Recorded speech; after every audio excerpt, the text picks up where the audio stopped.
you're traveling through another dimension. A dimension not only of sight and sound, but of mind.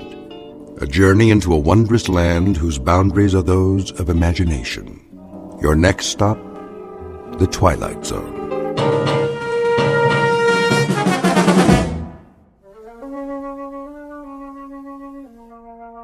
There.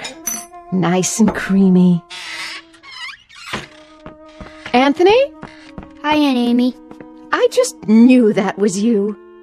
What's that in your hand? My Jack-in-the-Box. Oh, yes. That's such a funny toy. Where's my mother? In the bedroom, lying down.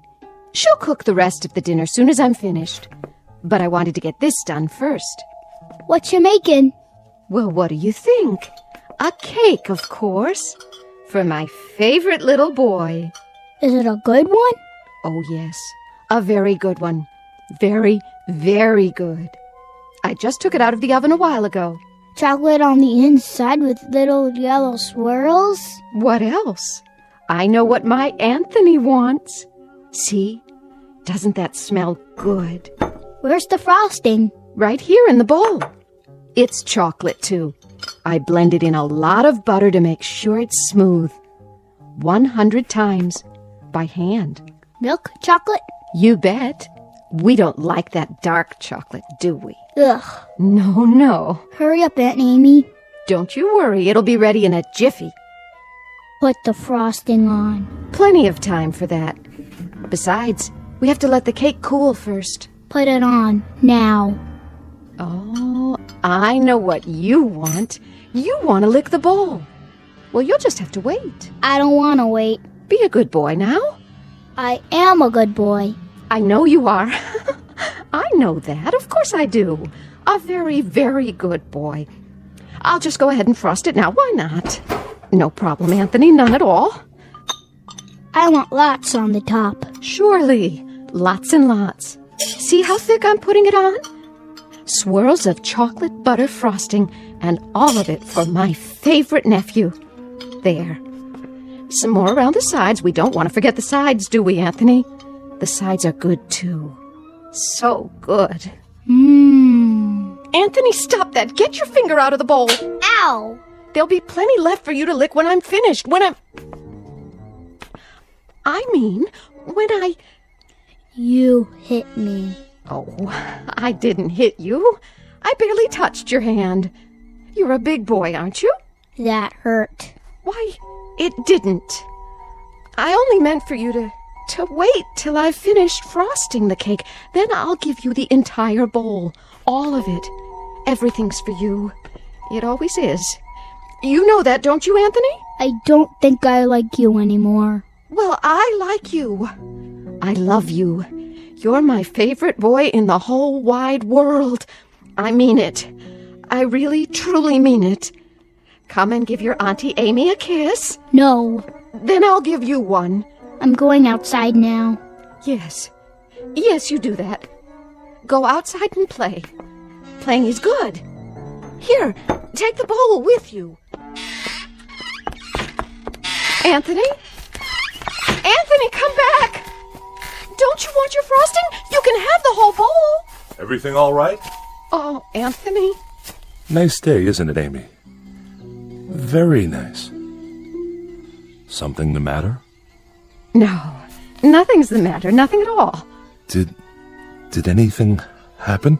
Oh, I was just frosting the cake, and Anthony couldn't resist tasting it. Oh, well, who could? I used to love frosting when I was his age. Didn't you? It's good, isn't it? So good. Why wait? We can go ahead and have the cake now if Anthony wants. It's perfectly fine with me. Now, Amy, why don't you apologize to the boy? You can do that, can't you? Anthony, I'm sorry. Come on back, boy. Anthony, please. Anthony.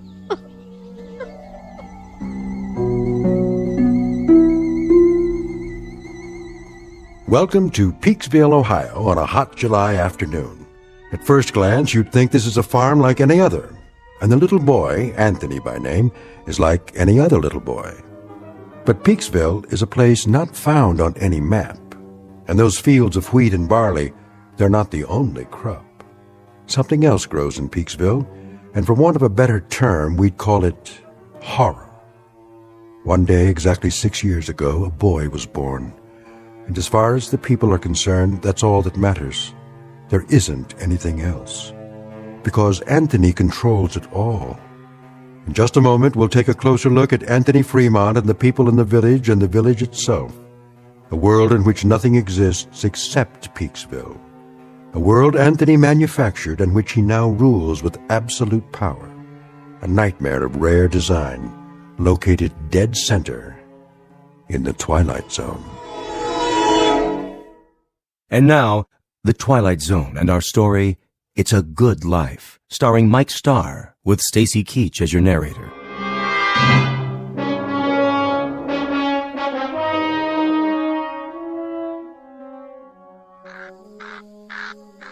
I'll see he gets it, Amy. Would you? Don't you worry none. Look, boy. Look what Aunt Amy's got for you. Your own bowl of chocolate frosting. You like chocolate, don't you, Anthony? I know I do. Chocolate's good. I don't like her. Of course you do. She's your Aunt Amy, and she loves you. You know that. I hate her. Oh, that's a good joke. A very good joke. It's all for you, Anthony, all of it. And after you've finished, I'll make some more if you like. As much as you want. Get away. Oh, now, darling. Don't look at me. What? I don't like you to look at me. Hear that, Amy? Anthony's got a point. Why don't you go back in the house for now, so you can help Agnes cook dinner? Yes. Yes, I'll do that. It's going to be a good dinner, isn't it? I believe it will be, yes. You know, just the way he likes it. Don't you? It'll be delicious, Anthony. You'll see. I told you, don't look at me. She's not... I'll make it so she can't look at me. So she can't look at anything ever again. Watch your step there, Amy. I can't see. What do you mean? Sure you can. That would be some joke. Just go on inside. The light. That's all I can see. The sun. It's so bright. The sun blazing in the sky. Like white fire all around. Amy? Help me. Please. I can't see. I can't see. Help me. It's nothing, Amy. I'll help you up. Sit here in your chair. There you go. That's right. Sit and rock. You'll feel better real soon, I'm sure. It's good to rock, isn't it? Yes, it's good to sit on the porch and rock. There now.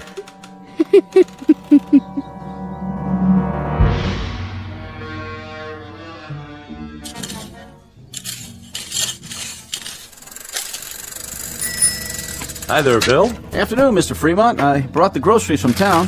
Gee, that was fast. Thank you, Bill. Very thoughtful of you. My pleasure. Howdy, Anthony. Hi, Mr. Soames. Mighty good to see you today. Mighty good. It's such a good day. A real good day, isn't it, Anthony? It's terrible hot, though. Terrible hot. Oh, I wouldn't say that. No, ma'am. I wouldn't say that at all. It's fine. Just fine. A real good day all around.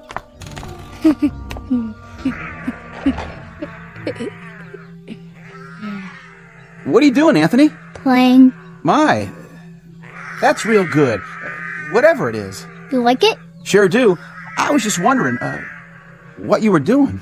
I made something. By golly, you did. Know what it is? I can't rightly say that I do. Take a guess. Oh, I'm not very good at guessing.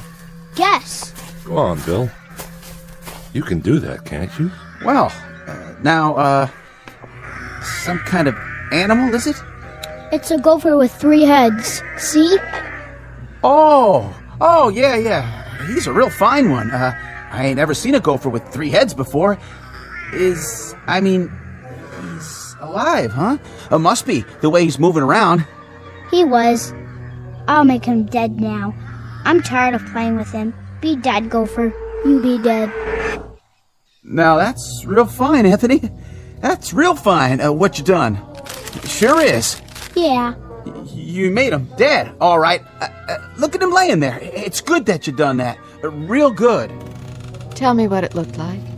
Well, it was like a regular gopher, only more interesting. Was it ugly, though? Oh, I wouldn't say that. I wouldn't either. I'll bet it was ugly. Grotesque looking. That's the way Anthony likes things. What a good joke. You'd better bury him now. Okay. Want some help? No, I'll wish him into the cornfield. You do that. Gopher, go into the cornfield. Go be in the cornfield. Well, what do you know? Ain't that something? What are you doing here anyway? Me? What do you mean, Anthony? I'm delivering the groceries. What do you think? Go ahead and do it then. Why, sure. I'm the delivery man. That's me. You better. You don't want me to wish you did, do you? Why, no, Anthony. No, I don't. But what? I just wanted to say, you do some real fine things. Real fine. You're a good boy. We all love you. Don't we, Miss Amy? Don't we just love Anthony? Oh, yes. We love him. Everybody loves Anthony. Yes, sir. We sure do love him. We love that boy. Well, hi, Bill. Mrs. Fremont, how are you? I was just checking the roast in the oven. Got everything we asked for? Pretty much. I have your list here. Let me see. Didn't have any laundry soap. General store is all out of the laundry soap. Well, that's to be expected. Not even bar soap, though, huh? All out of that, too? Oh, we've been out for a year. You know that, Mrs. Fremont. We ain't had no bar soap for over a year, so I guess nobody has to wash their hands or behind their ears anymore. That's right, Bill. That's exactly right. I got a couple of cans of soup in there. That's nice, huh? Didn't even know we had them on the shelf. And I remembered Anthony loves tomato soup, doesn't he? So I brought that. How thoughtful. You'll tell him, won't you, Mrs. Fremont? Tell him I brought the tomato soup because I heard he liked it. Tell him I brought it, won't you? Why, of course I will, Bill. I'll tell him. Matter of fact, I'll tell him right now. Oh, no, Mrs. Fremont. You don't have to go to the trouble. I gotta get going anyway. I gotta get back to the store. You don't have to be frightened of him, Bill. He likes you. He told me that several times, how much he liked you. Oh, that's real nice to hear. He's a clever boy, Mrs. Fremont. That he is. About the cleverest boy I've ever seen. Know what he was doing out there? Making something, I imagine. You got it. Yesterday he made some kind of furry animal. I have never seen the likes of it, but he invented it all by himself. Had real sharp teeth, too. Long and sharp. Could have done some real damage. It tried to bite him. I was kind of hoping that it would. Mrs. Fremont. But Anthony wished it into the cornfield before it could do him any harm. I gotta be going, Mrs. Fremont. I'm real glad. I mean, it's real fine that Anthony keeps making these things. Real fine indeed. Yes, ma'am. It's great. See you tonight, won't we, Bill? Tonight? Why, sure. It's TV night tonight. Oh, yeah. Anthony's going to put pictures on the television, and we're going to have a surprise party for Dan Hollis. A real nice surprise party. I'll be there, Mrs. Fremont. You can count on me. Where? What? Nothing. Bye now, Miss Amy. Be sure to say goodbye to your nephew for me. I will.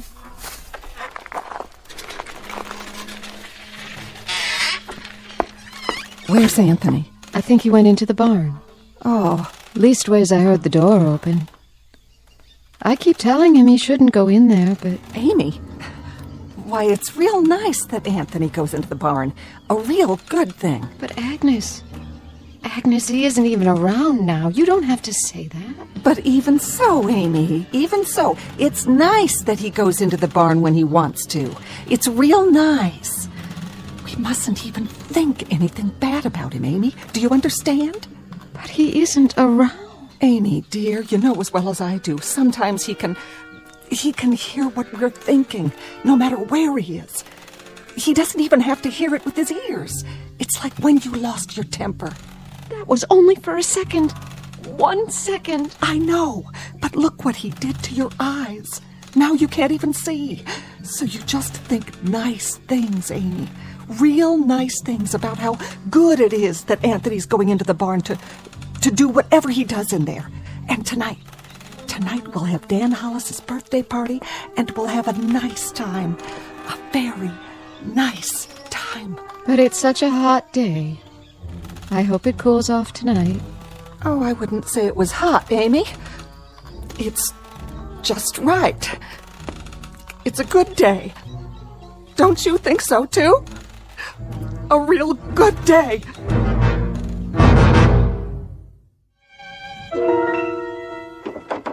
Who's... Oh. It's you, Agnes. What are you doing? Thought I'd lie down and try to rest before dinner. That's a good idea. You worked hard today. Always do. Got to get the crops in. Come in, honey, if you want. And close the door. He's still playing outside. Good. That's good. I put Amy to bed in her room. Did you? I had to lead the way. Is there a cane in the house? Do you remember? She's going to need one. I'll sure check. I told her to try and take a nap. Good. Jeff. Naps are great this time of day, don't you think? Yes, I do. I wanted to talk to you about... Sure, honey. We can talk all you want. Later. I was just going to change my clothes. Why don't you check on the roast while I wash up? How's that sound? All right. I'll do that. And you get a little rest too, if you can. Sounds like a good idea. See you at dinner.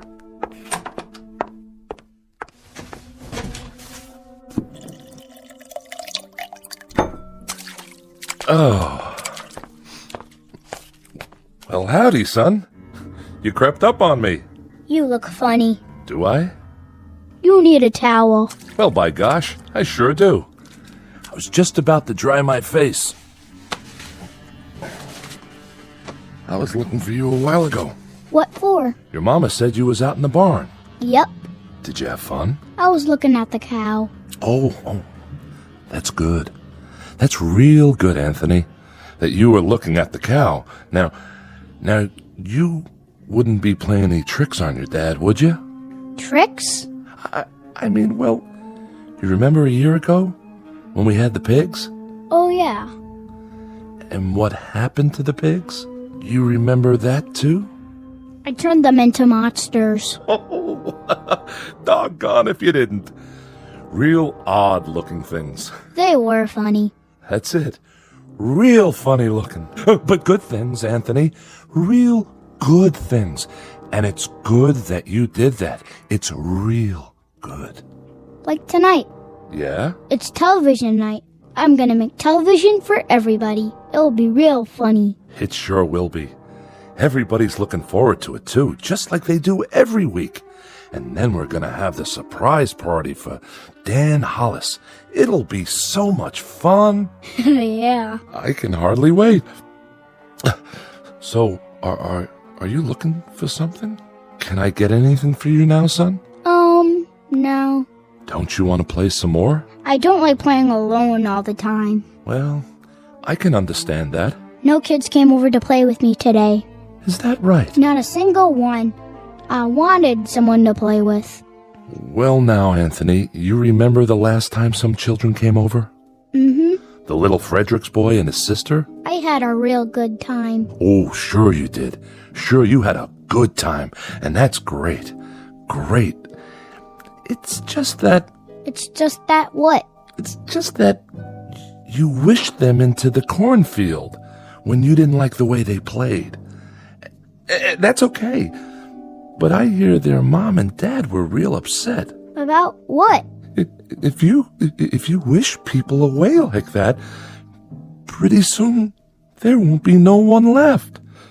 So maybe next week we'll talk to some of the folks about having their children come over. We'll do that, won't we? Talk about it first. Yeah, and when they come over, I can make some of those funny animals. That's fun, isn't it? That's a lot of fun. That's Bill Soames's collie. Is it? Yep, that's the dog that always comes around. Yeah, that does sound like Bill Soames's dog. Not many dogs left now, Anthony. You wish them all away. I didn't like them. They didn't like me. I hate anybody who doesn't like me. But everybody loves you. They love you, son. You're everybody's favorite. I heard somebody think one time. Somebody thought I shouldn't have wished away all the automobiles and things. And the electricity. They said it wasn't good that I did that. Somebody thought it one time. Who? Who thought that? Was it Teddy Reynolds who thought that? He owned the farm up the road. Oh yeah, I remember. He shouldn't have thought those bad thoughts. That's why I made him go on fire. Sure, that was why... That dog, that collie, he doesn't like me. Oh, I don't know about that. He's a bad dog. Well, now, Anthony, did you do something to Bill Soames's dog? Guess you must have. He isn't outside anymore. I put him in the cornfield. I'm gonna go out in the yard now. Bye. No. Bill Soames's collie was out by the tree just now. I heard him barking, and then he just... Well, why Anthony done that? It was a good thing that Anthony done that, wasn't it, honey? Wasn't it a real good thing? Oh, yes, indeed. It was a real good thing that Anthony did it. Well, I've got to get back and get supper ready. Stay a minute. Ethel's bringing over the candles for Dan's cake. Amy already made it. She got the last box of cane sugar there was to be found. Agnes? The very last box. And Dan hasn't got one single inkling that there's a surprise party for him. Not one. Glad to hear it. And you know how much Dan likes music? Well, last week, Thelma Dunn found a record in her attic. That a fact? Yes, and she's going to give it to him tonight. Isn't that a wonderful surprise? It sure is. A record. Imagine. That's a real nice thing to find. What record is it? Perry Como singing You Are My Sunshine. Well, what do you know? I always liked that tune. How did Thelma happen to find it? Oh, you know, just looking around for new things. Or old things. The ones that are still left. Say, who has that picture we found a while back? I kind of liked it. That old clipper ship sailing along. The Smiths. Next week, the Sipaches get it, and they give the Smiths the old McIntyre music box, and we give the Sipaches... I know. That's the way of things now. There's so little left. But that's okay, isn't it? Everybody keeps a few things for a while, and then they trade off. There's about 3 books left, and each family... Oh, now, honey. And each family can keep it for a week, and then trade it for something else.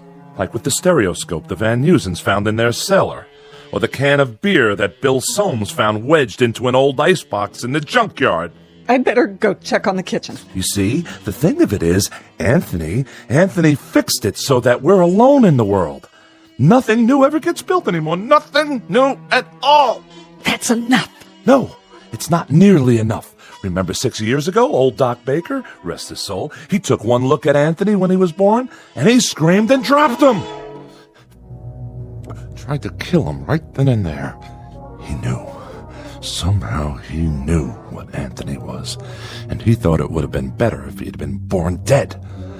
But Anthony, my son, he whined and let out a cry, and then he done this thing. He took his revenge. Oh, didn't he? Please, I beg of you, don't. No. And he either destroyed the world and only left this village, or he took the village someplace away from everything. We don't know exactly which, do we? All we know is that we're alone, and there aren't any towns or villages or anything else left except this place. And Anthony, he controls it with his mind.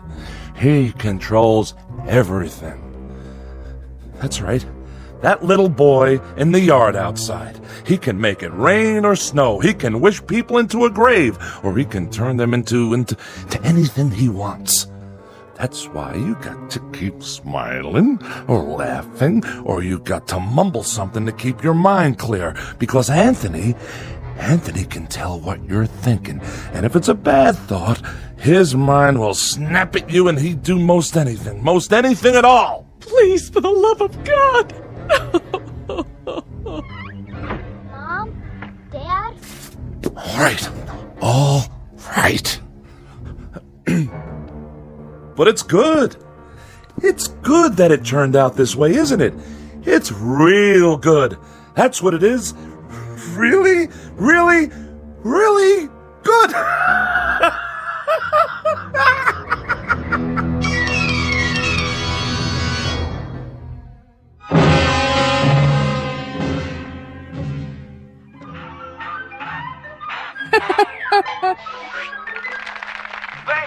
Thank you, ladies and gentlemen, and especially you kids.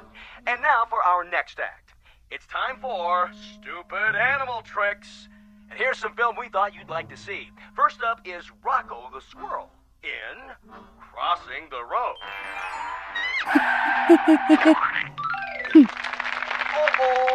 Oh, poor Rocco.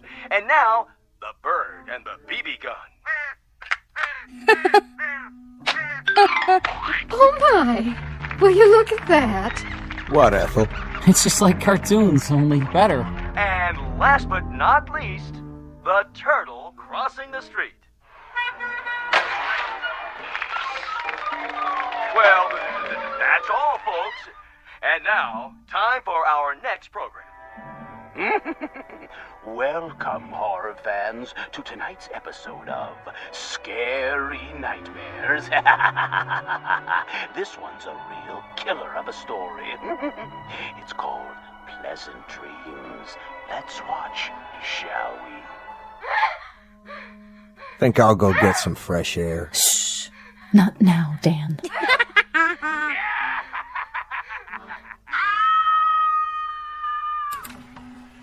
That's all the TV there is.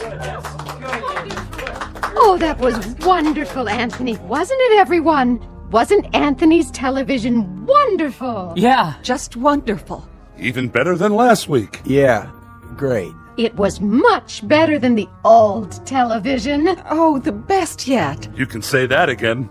You'll have to come around next week. Oh, I will. I will. And now, everyone, is it time? I guess so, honey. The surprise for Dan's birthday. Oh, you shouldn't have done anything. Go ahead, Ethel. Give your hubby the big surprise. All right. Here you go, Dan. I wrapped it for you special. What's this? Open it. Yeah, go ahead. Well, if you say so. I hope you like it.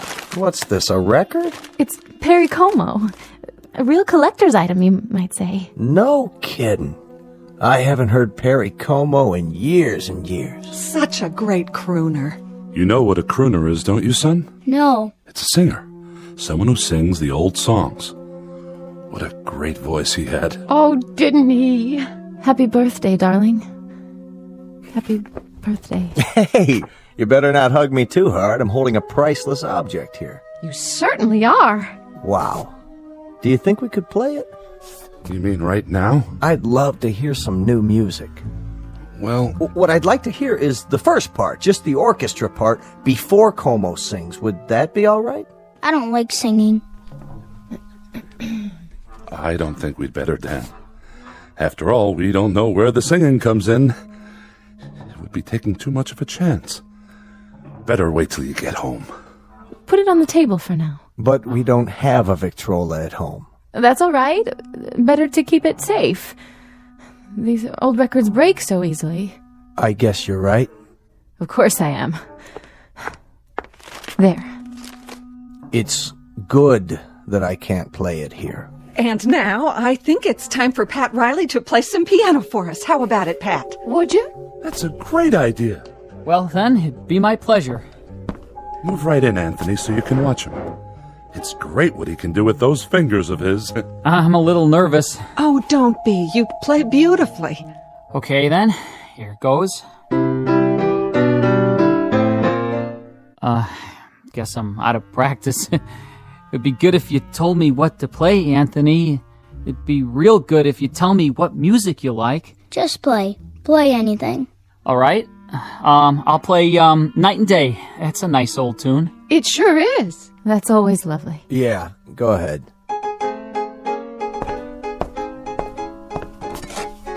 What are you doing? What does it look like? Having another brandy? You've had enough. Not hardly. Stop it. Leave me alone. Put the glass down. Take your hands.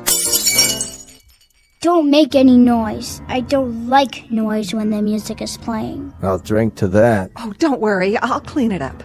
Go on, Riley. Finish the song. Yes, please. It's so pretty. Pretty all right. Dan, please. Please what? I'm not doing anything. No, darling. But I'm just drinking this peach brandy on my birthday. That's all I'm doing. please, Dan.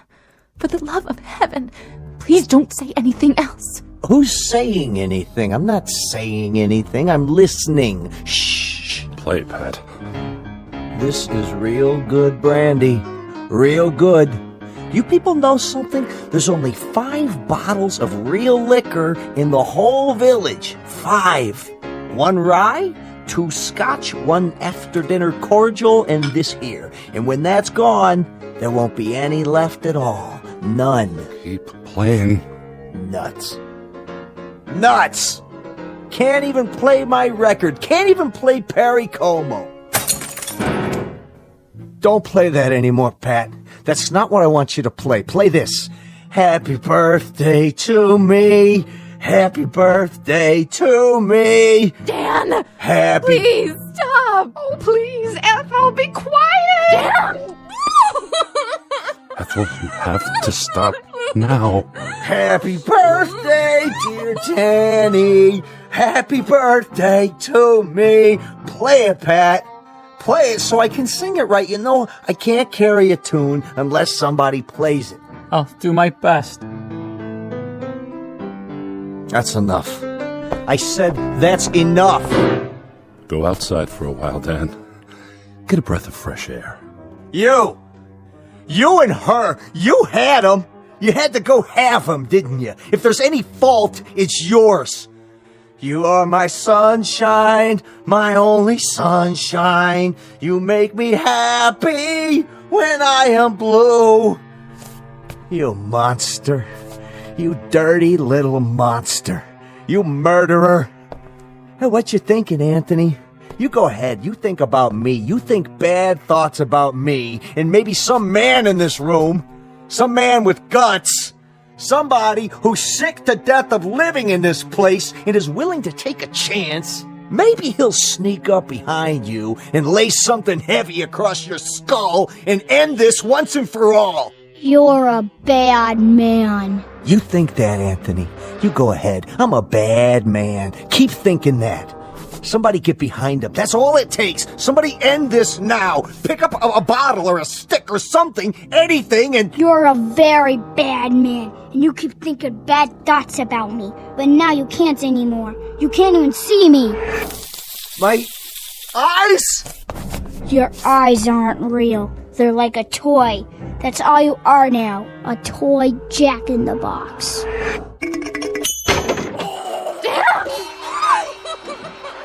Anthony, push it away. And push it into the cornfield. We've all looked at it enough. Please, son. Push it into the cornfield. All right. That's better. He was a bad man, so I turned him into a clown Jack-in-the-Box. A clown that still had his face. You shouldn't think bad thoughts either, lady, or I'll do the same thing to you. It's a good thing you did that to Dan. It's a very good thing. Play some more music, Mr. Riley. Oh, yeah, it was swell. Just swell. A real good thing.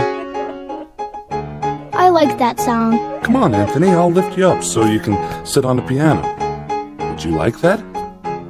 You know something? What's that, Amy? Careful, watch your step. Why don't you sit down again? I kind of liked it a little bit better when there were cities outside. And we could get real television and radio and things like that? Didn't you? Why, Amy, it's good for you to say such a thing. Very good, but you must be making a joke. Anthony's television is much better than anything we ever used to get. Oh, yes. It's fine. It's fine. Anthony's are the best shows we've ever had. Yeah. Very best. Look at that, will you? It's snowing outside.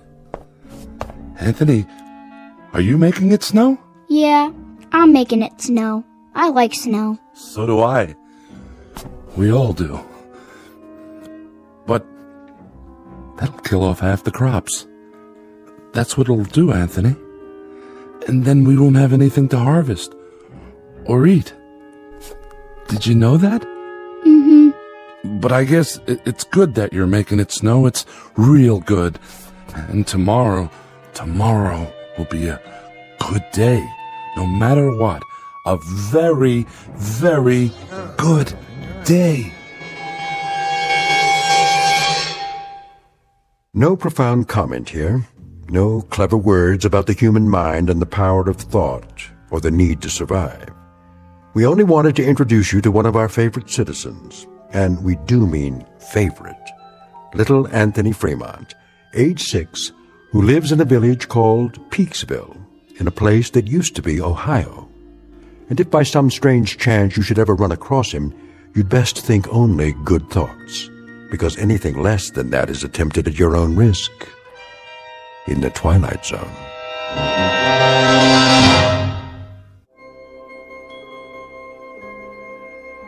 Hi, this is Carl Amari, producer of the Twilight Zone radio dramas. I'd like to take a moment to tell you about our official website at twilightzoneradio.com, where you'll get the latest news and information on these Twilight Zone radio dramas. Plus, at twilightzoneradio.com, you can digitally download 3 free episodes or any of our episodes for only $1.95 each. In this age of ever-changing technology, we've decided to make these episodes instantly available to you by making the Twilight Zone radio dramas a digital download-only series. This means that this series will no longer be offered on CD. The CD collections at our website are now being offered while supplies last at buy one, get one free. So be sure to get your favorites before they're sold out. Be sure to visit us often, and I'll see you in the zone.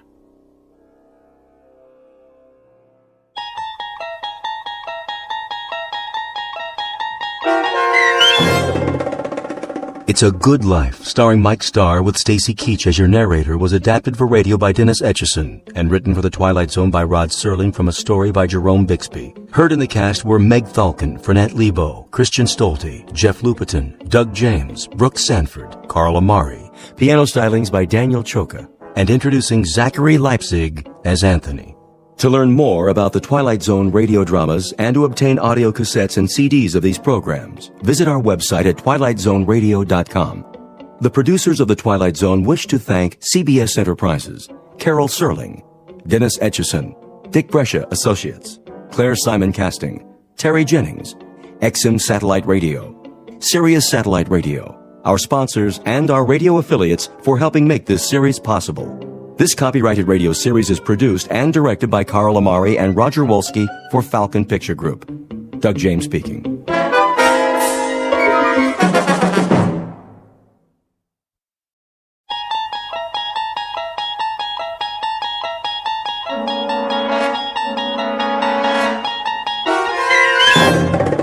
You unlock this door with the key of imagination. Beyond it is another dimension, a dimension of sound, a dimension of sight, a dimension of mind. You're moving into a land of both shadow and substance, of things and ideas. You've just crossed over into the Twilight Zone.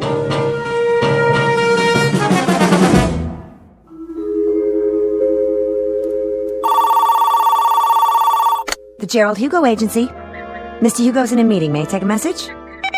The Gerald Hugo Agency. No, he's still in a meeting. Yes, the same writer. Please hold. Now get this, Mr. Hugo. If this one ain't surefire, I'll cut off both my hands. You ready? Champion of the world. Robert Redford, maybe. Harrison Ford. You want to make him younger?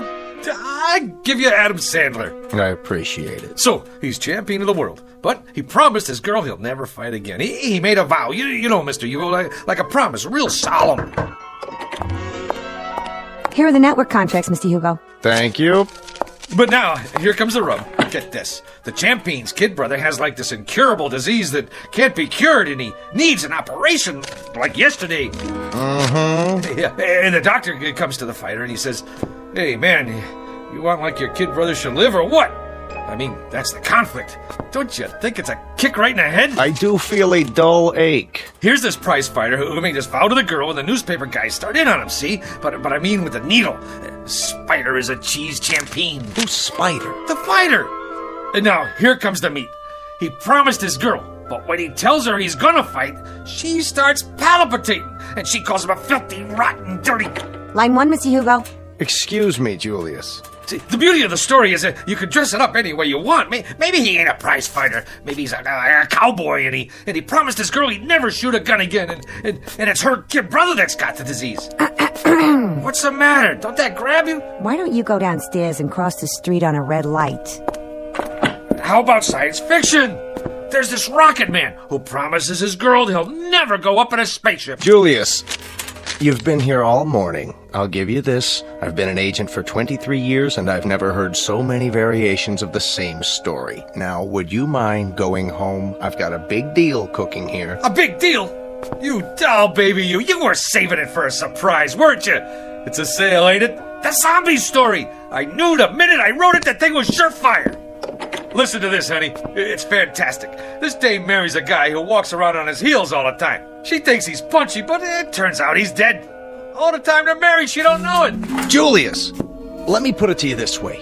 American Zombie didn't sell. The love story where the lady scientist falls for a robot, that didn't sell. Naked Weapons about a gang of topless ninjas, that didn't sell. They laughed me right out of the office. So I put it to you, Julius. Why do you persist? Why don't you go back to doing what you did before? The streetcar conductor, Mr. Hugo, there ain't no more streetcars. And besides, I get motion sickness. Let me put it to you another way. Number 1, you will never make a writer. Number 2, you'll starve to death if you try. And number 3, you're wasting my time, the producer's time, and everybody's time. Helen, phone up Jerry Bradshaw at Paramount. Tell him I've got a series proposal to show him. That's it, a TV series. Oh, Mr. Hugo, don't you get it? This is an absolute bolt from heaven. I got so many television series ideas, I can't sleep at night. Boy meets girl. Every week, we get a different boy and a different girl. Julius. Oh, how about a quiz show? Pick your own embalmer, we'll call it. Hey, you make this deal with the contestant, and when he kicks off... Julius, what do I have to say to get you out of here? Give me a chance, it's all I ask. Let me write a pilot script. Julius, my boy, I'm not a hard man. The television industry today is looking for talent, and the writer is a major commodity. But for me, to try to sell you to a network is like trying to con the Queen of England into buying a salami. But I could give it a whirl, couldn't I? What's the series about? Maybe it's right up my alley. That's the point. This particular series and you go together like the black and tan at an IRA picnic. It happens to be based on black magic, conjuring, that kind of thing. Now, what do you know about black magic? What do I know about it? What do I know? You ask me, Julius Wilbur, what he knows about black magic. I could research it. Julius, let me get back to work now. What about the series, Mr. Hugo? My career is on the line. Give me till next Wednesday. Make it Tuesday at a pinch. All right, Julius, you latch onto a couple of books, knock out a rough outline, and let me have it by 4 o'clock Monday. I'll submit it for you. Why, I don't know, but I will. Mr. Hugo, you're not going to live to regret it, and I mean that from the cockles of my heart. You're absolutely dead right, Julius, and I mean that from the cockles of my heart. You've just witnessed opportunity, if not knocking, at least scratching plaintively on a closed door. Mr. Julius Moomer, a would-be writer who, if talent came 25 cents a pound, would be worth less than car fare. But in a moment, Mr. Moomer, through the offices of some black magic, is about to embark on a brand new career. And although he may never get a writing credit on the Twilight Zone, he will soon become an integral character in it. And now, back to the Twilight Zone and our story, The Bard, starring John Ratzenberger and Stacy Keach.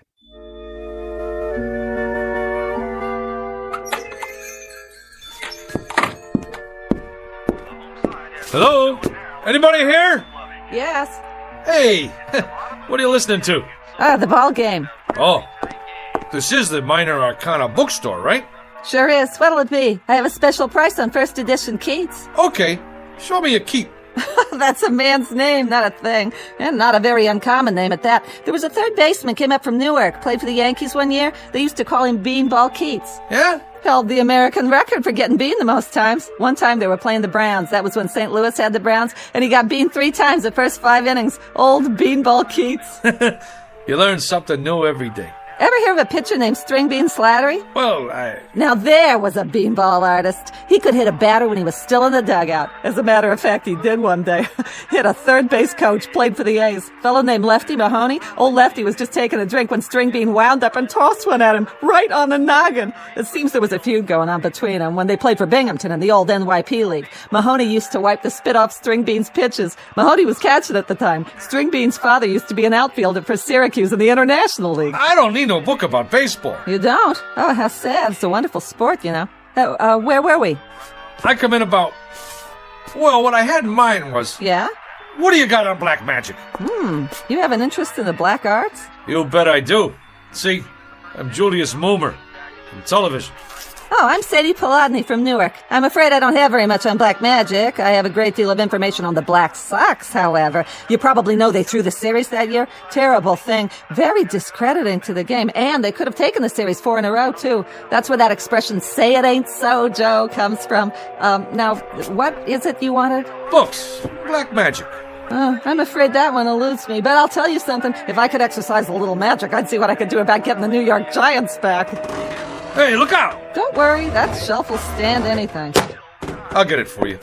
Now, isn't that strange? It's one single book. That's the only thing that fell off that shelf. And it fell right in front of me. Which one is it? The Book of the Black Arts. What do you know about that? Lady, could you do that trick again? Well, this book and I have never been formally introduced. We are total strangers. Here, you want black magic? You got it. Maybe it's some kind of sign. Well, if it is, it's your problem now. It's been a real pleasure meeting you, having this chat. Mutual. You didn't happen to play third base for the Elmira Pioneers one year, did you? How much I owe you for the book? Nothing. Accept it as a gift. You're a wonderful ball player and a credit to the sport. It's been great. Now, bye.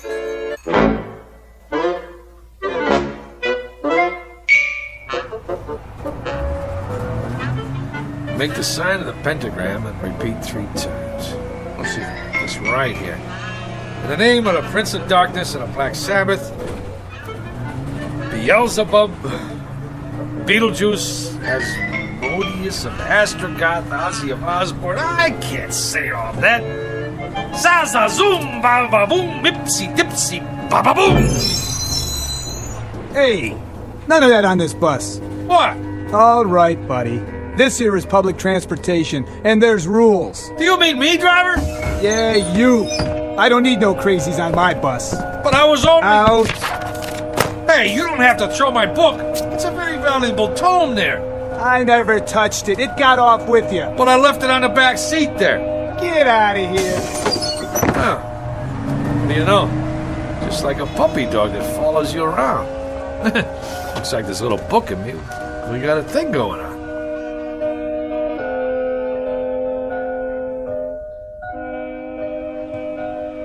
Seven times 7 be thy number, but 666 be thy fate. Yeah, right. What's all this mumbo-jumbo anyway? What's going on here, Jack?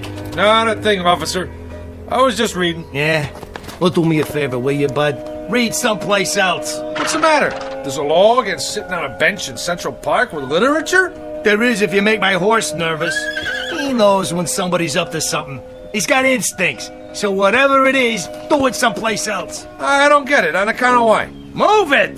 Cossack. Stormtrooper.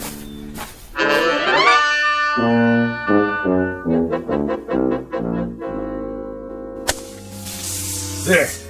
All right. Now I gotta draw a symbol in this here sand. Hey, Julius. What's the bit? What are you doing? Whatever it is, I wasn't doing it right. Magic schmagic. There's more here than meets the eyeballs. I've done everything it said, and nothing. Ye Book of the Black Art, being a step-by-step education in conjuring. So tell me, Faust, to what end? You don't dig? Cora, I'm standing on a threshold. I mean hovering. The only thing that stands between me and the secrets of the universe is 4 pages of Latin. Listen to this. The Black Art, consisting of necromancy, turgy, demonology, devilment, hoodoo, voodoo, conjuration, enchantment, spiritualism, manifestation, materialization, astral body and ectoplasm, mesmerizing, magnetizing, and fascinating. Like you name it, I got it. My mother isn't gonna like that sand all over the floor. Yeah, you tell your mother she should pay me for the privilege of having me in this building. Yeah, you may also tell her that out of 10,000 writers in this town, they pick the absolute cream of the crop. And who's that? Who do they choose to write a big-time television series of black magic? Modesty prohibits. Not Julius Moomer. In the flesh. Big deal. Go ahead and scoff. But one of these days, you're gonna scoff on the other side of your mouth, Tootsie. There's gonna be a big, long limousine parked down below with 2 Lazarian coachmen. Liveried. Huh? Yeah, that's what I mean. In uniform. And they're gonna rap on your door and invite you and your old lady downstairs for a night on the town with their boss. And who will you find in the back seat smoking a Cuban cigar? Modesty prohibits. Just as a point of interest, Julius, what are you doing? I'm conjuring, baby. Conjuring. Conjuring who?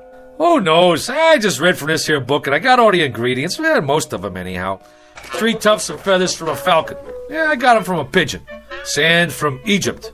Yeah, I got some of my sneakers from Jones Beach. 3 legs of a spider. I found me an ant. Well, anyway, what with a few improvisations, I got a spell working here. At least I think I do.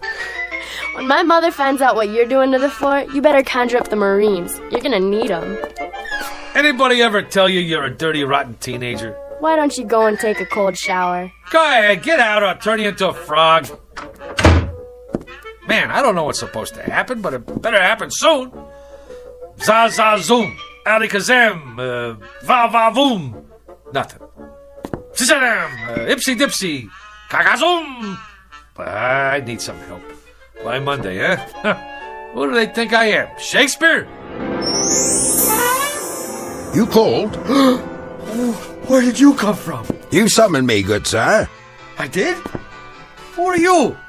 The face is sort of familiar, but hey, don't take this personal, pal. A guy should knock when he comes into a room, especially wearing tights and a collar like that.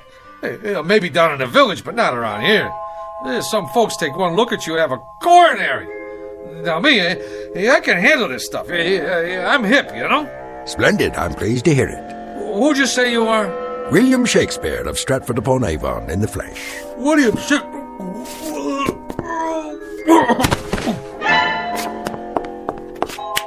Good sir, I await your pleasure.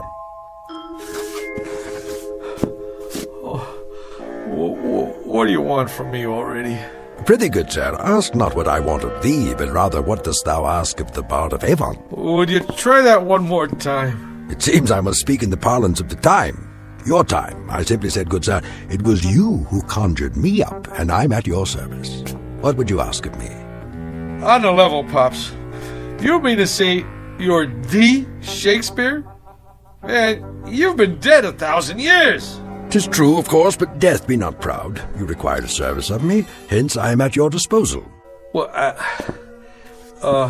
He speaks, yet he says nothing. Romeo and Juliet, Act 2, Scene 2. Quaint surroundings, decidedly so, if squalid. And this, an ancient printing device, perhaps?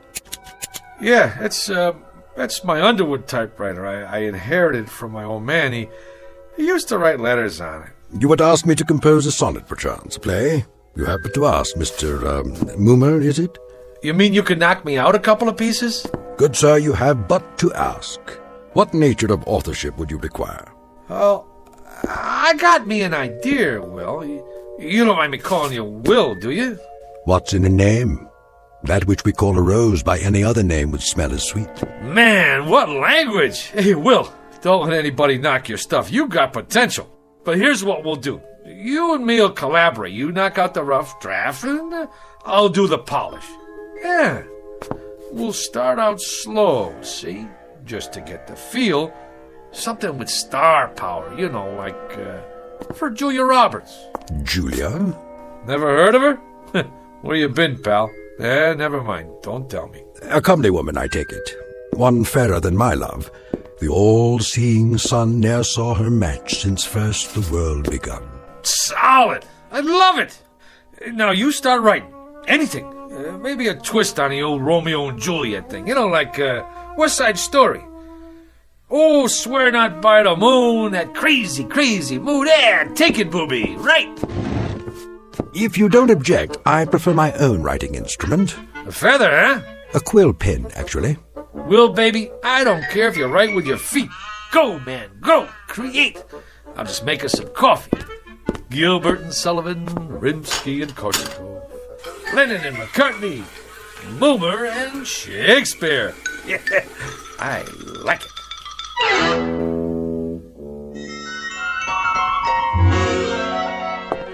What are they saying? I presume they're talking about your script. That's the point, honey. What else is there to talk about? The stuff is poetry. I don't mean if you can keep your head when all about you kind of guff. This here is class. It's downright Shakespearean. Is Mr. Blumberg in there with Mr. Hugo? We're from the network. They're expecting you, sir. Go right in. Blumberg? The big shot producer? The two guys from the network? It's a shoo-in for the Emmy. Just a little something I knocked off for a couple hours. You know, I didn't know it was that good, but that's me, honey.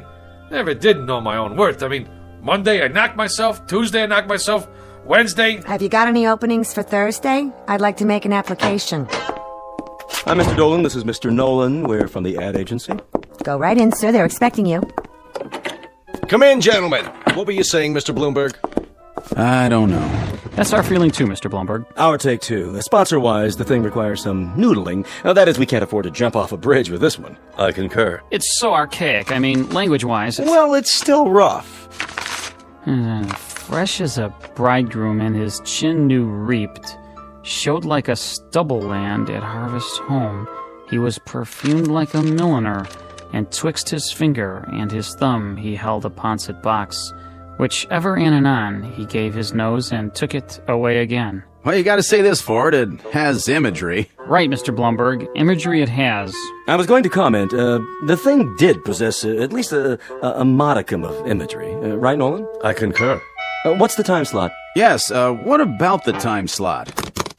Thursday, 10 to 11. And what's the lead-in? The Indefatigables. Solid show. The private eye with insomnia never sleeps. Ratings-wise, it's a solid smash. May I?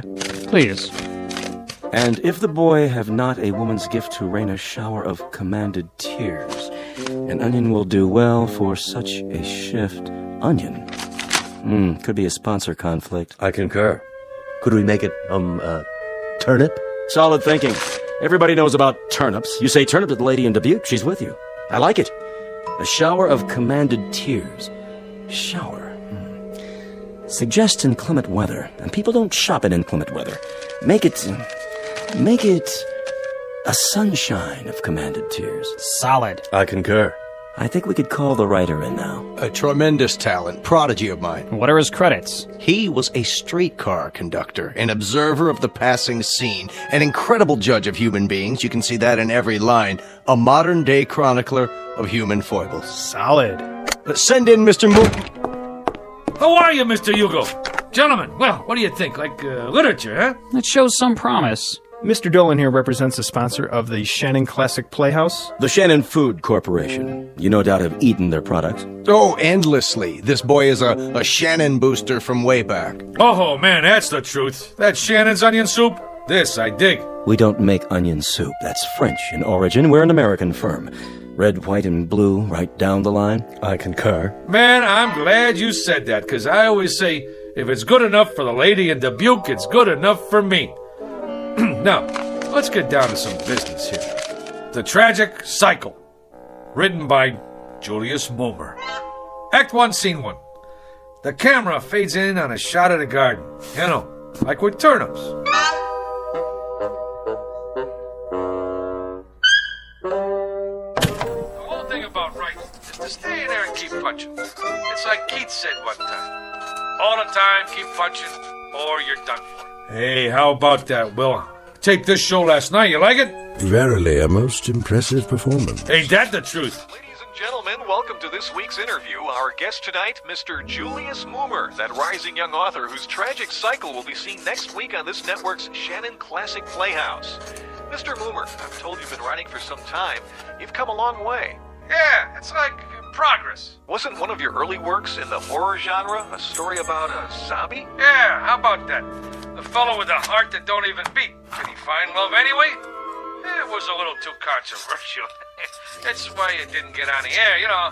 But I'm always trying to tackle controversial stuff, you know, pushing the old envelope. What about your TV pilot script, Mr. Moomer? A situation comedy involving a billionaire. Just plain Trump. Yeah. The whole thing there was, we're always seeing stuff about typical guys and their typical wives and kids, you know? Well, what about the big shots? I mean, like what they call the rubber barons. Just because you're healed, that don't make you inhuman. Some great stuff in there. The idea was, can a fellow who makes $9 million a day find happiness in a small mansion? I mean, he's entitled.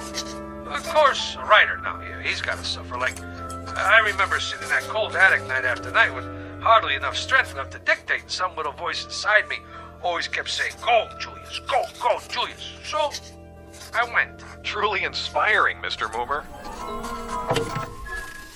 That kind of got me. Right here. I too felt a twinge of a sort. I believe I've finished this last sequence, Mr. Moomer. Yeah? Let me see. Uh-huh. Uh-huh. Uh-huh. You know something, Will? You got a real thing with words. It comes from working in an attic, Mr. Moomer. A little voice deep inside me keeps saying, "Go, William, go." I like that. Anyway, can't you just see it? The Shannon Food Corporation, ta-da, presents The Tragic Cycle, written by, ta-da, Julius Moomer. From an original story by Julius Moomer. Additional dialogue by Julius Moomer. Lucky I'm so modest. A thing like this could go to a guy's head. They're already talking another miniseries, movie contracts even. Maybe a Broadway musical. Well, you don't look so good. Like a strutting player whose conceit lies in his hamstring. That's from Troilus and Cressida, Act 1, Scene 3. In short, Mr. Moomer, you have not been prone to extend credit where it is due. At no time, for example, have I heard the name Shakespeare, or for that matter, any suggestion of collaboration on our play. Well, baby, we gotta play this one by ear. I tell them a guy named Shakespeare helped me write this, they'd stick me in a straitjacket. Be that as it may, the point is, Mr. Moomer, I have finished my task. I will now take my leave. What, are you out of your mind? This whole thing is coming out velvet. You want to creep back in some crypt and get forgotten? Come on, man, you're big time now. I'm making you a household word all over again. With all due modesty, would the name of William Shakespeare have survived the test of time without the support of Julius Moomer? Yeah, but fame flits. Who remembers yesterday's champions? Sure, Ruth hit a lot of home runs, but who asked him for his autograph now? Nobody. Nijinsky, that's pretty good, but who remembers her last movie? You did some right, but out of sight, out of mind. Shakespeare's dead, long live Mickey Spillane. Get me? My good man. You can't desert the ship. Now, what are people gonna say? That Fink who didn't have no gratitude? We got projects to do. Go out to Hollywood. Hey, the babes go crazy for guys with beards. I shall ponder it, Mr. Moomer. Till when? Till tomorrow. To date, you have not seen fit to invite me to any rehearsals. Tomorrow I shall survey the actors performing in it, and if justice is done to what I have wrought, perhaps I shall remain for a time longer. Now you're talking. Now I shall take a walk. I am that merry wanderer of the night, Midsummer Night's Dream. Act 2, Scene 1. To be or not to be, Mr. Moomer, that is the question. Oh, wait a minute. Rehearsal? How can he go to the rehearsal? Will, do me a favor, please. Don't rock the boat.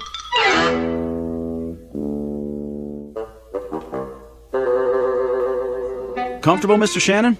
Well, these seats are kind of hard on the old derriere. Mr. Shannon, before we begin the rehearsal, I'd like to say we're fortunate, sir, to have secured the services of the hottest young actor in the business, Rocky Rhodes. Rhodes, schmodes, I sell soup.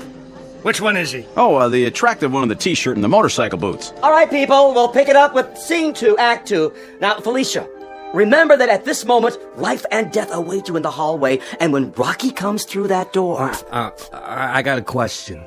Yes, Rocky? I mean, what's the tertiary motivation? Like, when I open the door, why? Why, Rocky? Exactly.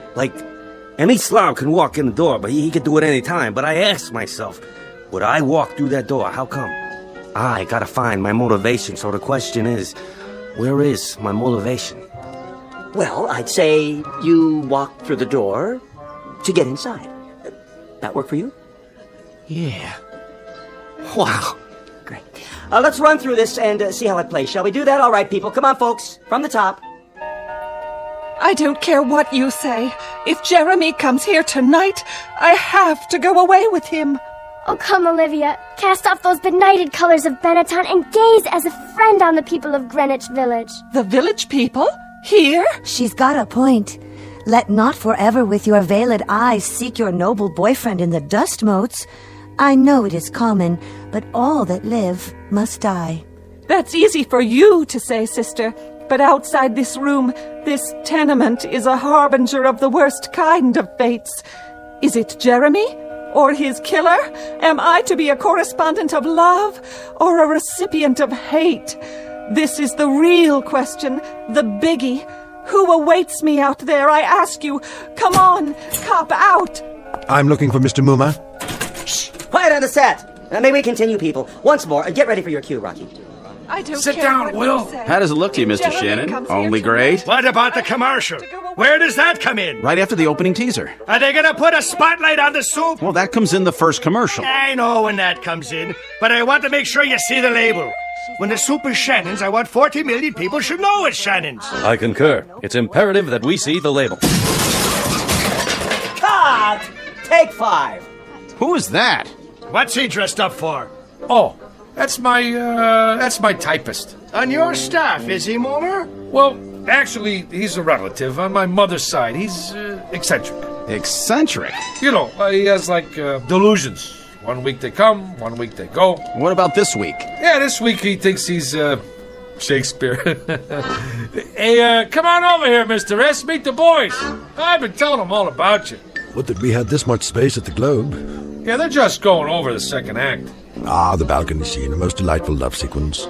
On the balcony yet? Yeah, I was going to mention it to you, Will. Mr. Shannon asked us to make a little change in the love story part. You know, the business on a balcony. A thing of beauty. Oh, spirit of love, how quick and fresh art thou. Who owns balconies these days? Tremendously valid point, Mr. Shannon. No question about it. Right on down the line. You mean no balcony? You see, this here is television. It's like you gotta grab them quick. Instead of the boy climbing up to the shrubbery to meet the girl, it's a subway station. You jest. That's the bit. She sprains her ankle, and this here boy kind of like the doc on ER. He operates on her ankle right there between the Brighton Express and the Bronx Local. You see, doctor stories are big this season. All right, cast. I want to run through the next scene. Mr. Mumar. What's the trouble, Will? Is that Esmeralda? In the blue canvas breeches? The jeans?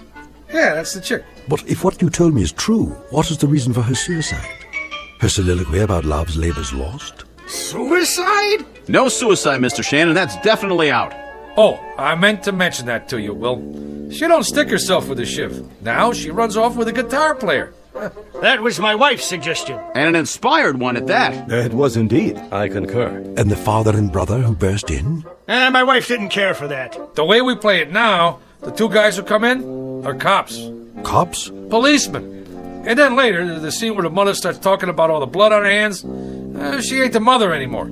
She's the gardener's wife who did time for embezzlement. But she has the most definitive line of the play.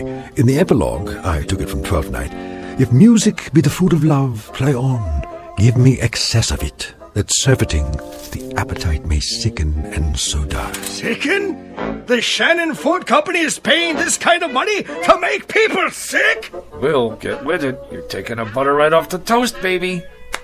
Here we go, people. Let's hear the narration just for the timing. On October 13th, the gardener's wife returned to the scene of the crime. The police had already arrived, and once again, the Federal Bureau of Investigation... Enough of this idiocy. There is no soliloquy here. What is going on? Blow, blow, thou winter wind. Thou art not so unkind as man's ingratitude. As you like it, Act 2, Scene 7. Will, what are you doing? You're housing up the whole deal. What am I going to tell them? Tell them that foolery, sir, does walk about the orb like the sun. It shines everywhere. Act 3, Scene 1, 12th night. And you, foolish mortal, who could have covered himself with a cloak of immortality, who has succumbed to the rankest compound of villainous smell that ever offended nostril. To you, Julius Moomer, lots of luck. Hey, Julius, for a week now you look like somebody told you to go out and scrub a lizard. He finked out. The guy finked out. You want some advice? Knock off on The Conjuring. Get yourself a nice, clean, safe job on a streetcar.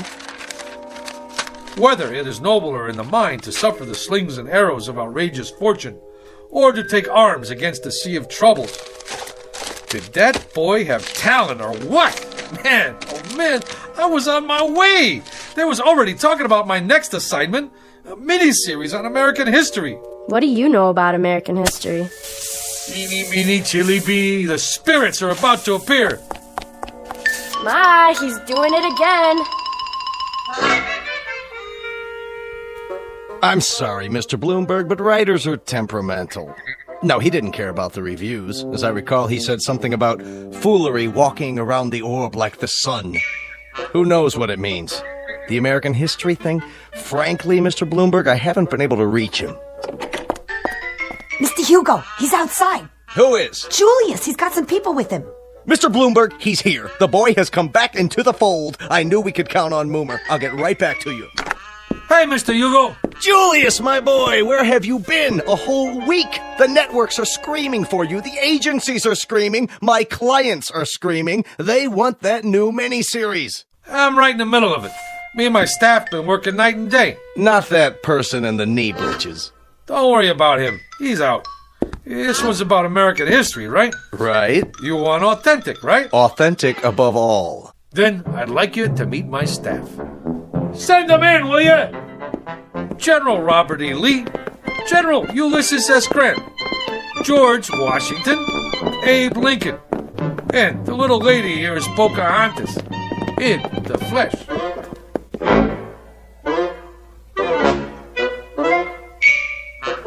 Mr. Julius Moomer, a streetcar conductor filled with desire for the special, if somewhat risky, rewards of authorship. And if the tale just told seems a bit tall, remember a thing known as poetic license in a place called the Twilight Zone.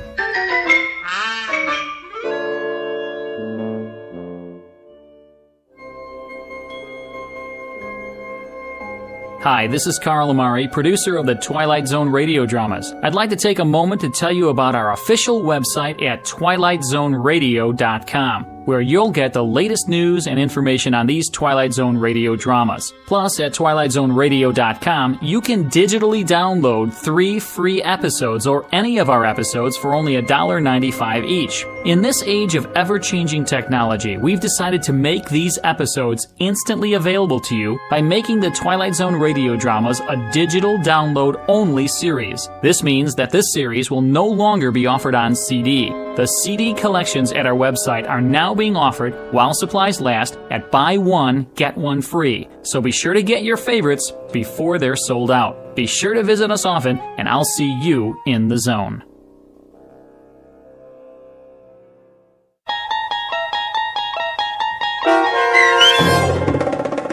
The Bard, starring John Ratzenberger with Stacy Keach as Shakespeare and your narrator, was adapted for radio by Dennis Etchison and based on a script by Rod Serling. Heard in the cast were Christian Stolte, Susan Hart, Jessica Schramm, Meg Falcon, Lynn Foley, Mike Baccarella, Doug James, Jeff Lupiton, Joe Forbrick, Carl Amari, Roger Wolski, and Paul Patch. To learn more about the Twilight Zone radio dramas and to obtain audio cassettes and CDs of these programs, visit our website at twilightzoneradio.com. This copyrighted radio series is produced and directed by Carl Amari and Roger Wolski for Falcon Picture Group. Doug James speaking.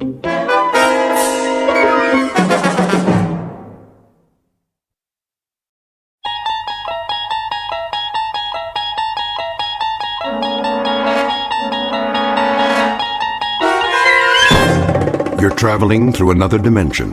A dimension not only of sight and sound, but of mind. A journey into a wondrous land whose boundaries are those of imagination. Your next stop, the Twilight Zone.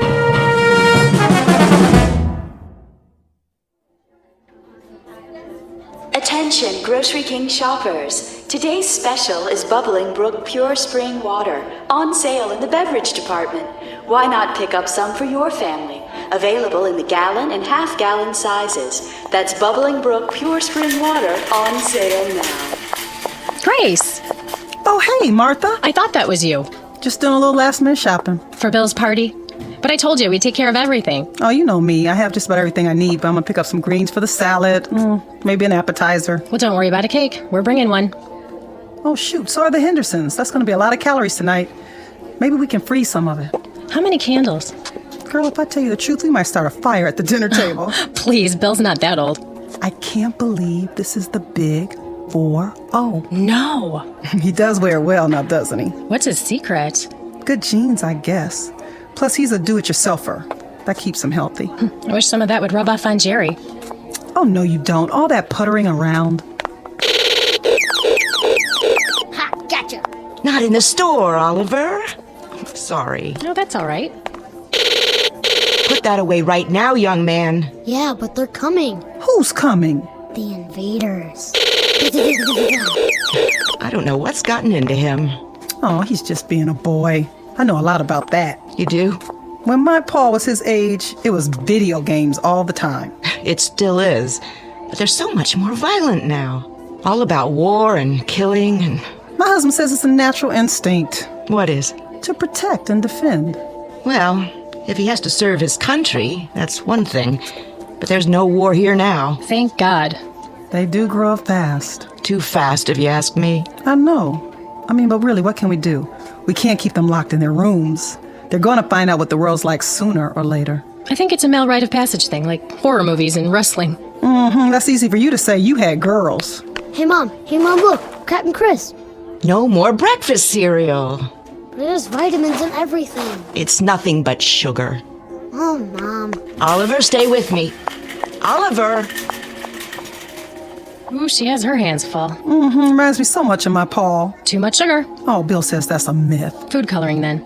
I doubt it. It's the way the world is now. All the war news on television. I wish we could just turn it off for a while and let him grow up. Amen to that. Oh, shoot, what time is it? Almost 3. Oh, girl, I gotta get out of here. I gotta go get my hair done. I gotta stop at the cleaners. When do you want us at the house? Well, Bill won't be there before 7. You know, he has patients till 6. He doesn't know, does he? He better not. It won't be much of a surprise if he does. Last chance for Bubbling Brook Spring Water at the sale price. Get some now in the beverage department. What child is that? You need bottled water? You know Bill's always restocking. He's just like a Boy Scout. Gotta be prepared. I can't believe you guys built a shelter. Well, you know, we'll probably never need it, knock on wood. But that's his pet project, protecting his family, and I love him for it. At least he doesn't rebuild cars in the backyard. Or collect model trains like Jerry. Pure spring water for all your family needs. You go ahead, I'll get the water. Really? You don't mind? No problem. Oh, I love you, Martha. I'll pay you back tonight, I promise. See you later. See you later.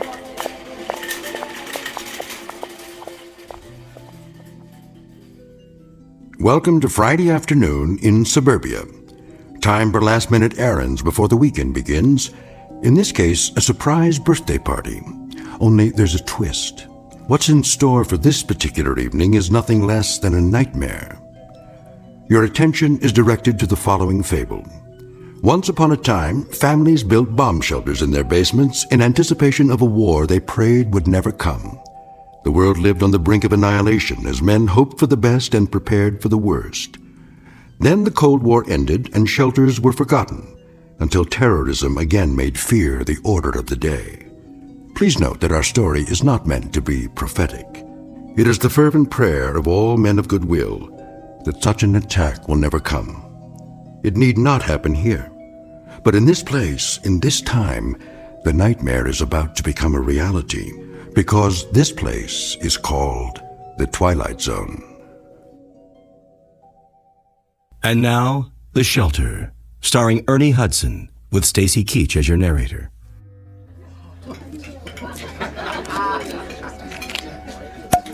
There. Who wants champagne? Maybe just a little. Give me your glasses, everybody. Mom, may I please be excused? I guess so. Just don't go too far. You know the dessert's coming, baby. Okay. Where are you going, son? The family room. My favorite program's on. Okay, but not too loud, Paul. I know. Who wants to make a toast? Now, Martha? If you don't, I will. All right, here goes. Ladies and gentlemen, may I have your attention, please? No birthday celebration is complete without an after-dinner speech, and so let's get to the business at hand. The honoring of Dr. William Butler, who tonight is 1 year older and finally admits to being over 21. Spare me. Easy, honey. I'll cut this short, Bill, in the interest of good taste. And to save you excess embarrassment. We got this little surprise party together as a very small reminder to you that on this street in this town, you're a very beloved guy. Yeah, sure. His wife loves him. There isn't one of us in this living room who hasn't put in a frantic phone call to you at some hour in the middle of the night. You're not kidding. This kid's sick, or that kid's got a fever or some crisis or other, and you'd come out with that antique medical bag of yours, half asleep without even a moment's hesitation to ease a little pain and make a parent's heart beat normally again. And there also isn't one of us in this room who hasn't owed you a whopping bill for a whole lot of months afterwards. Try years. Some of us still owe you. Let's not forget about the chainsaw. Yeah, don't forget that. Another thing we owe him for. Oh, yes, the good doctor's penchant for construction, his genuine old-fashioned bomb shelter. I resent that. It's not old-fashioned. Yeah, well, with all due respect, Bill, it is circa 1950s. Didn't I see one in an old issue of Life magazine, along with ads for hula hoops and the new Edsel? At any rate, I think we might as well go ahead and forgive him for such a quaint little hobby, despite the fact that what he thinks of as farsightedness on his part is a real pain in the neck to the whole neighborhood. Can't take a little noise. A little? Do I have to mention the cement trucks and the nocturnal hammering and sawing and all the rest of it? I mean, don't get me started.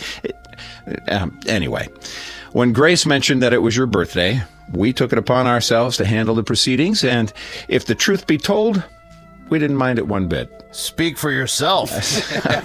So just as a little personal aside, let me conclude this way. I've lived in this town for 30 years. As you'll recall, Bill, you and I went to the same school, joined the Army together. I became a broker, and a broken-down accountant. You became a doctor. But we raised our kids on the same block, confided in each other about our personal problems, gave each other a few helping hands along the way, and I'm glad to say our wives became fast friends. Well, anyway, in this goofy world we live in today, where the human race still seems unable to function without nuclear bombs and biological warfare, and when it appears that this may be the legacy we're leaving our kids, well, it's a comforting thought that qualities like decency and kindness and friendship still hold sway. And these are the qualities that you have, Bill, in spades. Hear, hear. These are what you love for.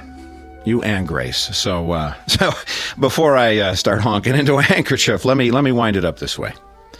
Happy birthday, Dr. William Butler, from the gang on the block, and may you have many, many more. Oh, thank you so much, Jerry and Martha, Marty and Ellie, and of course, Bob and Betty. We love you too.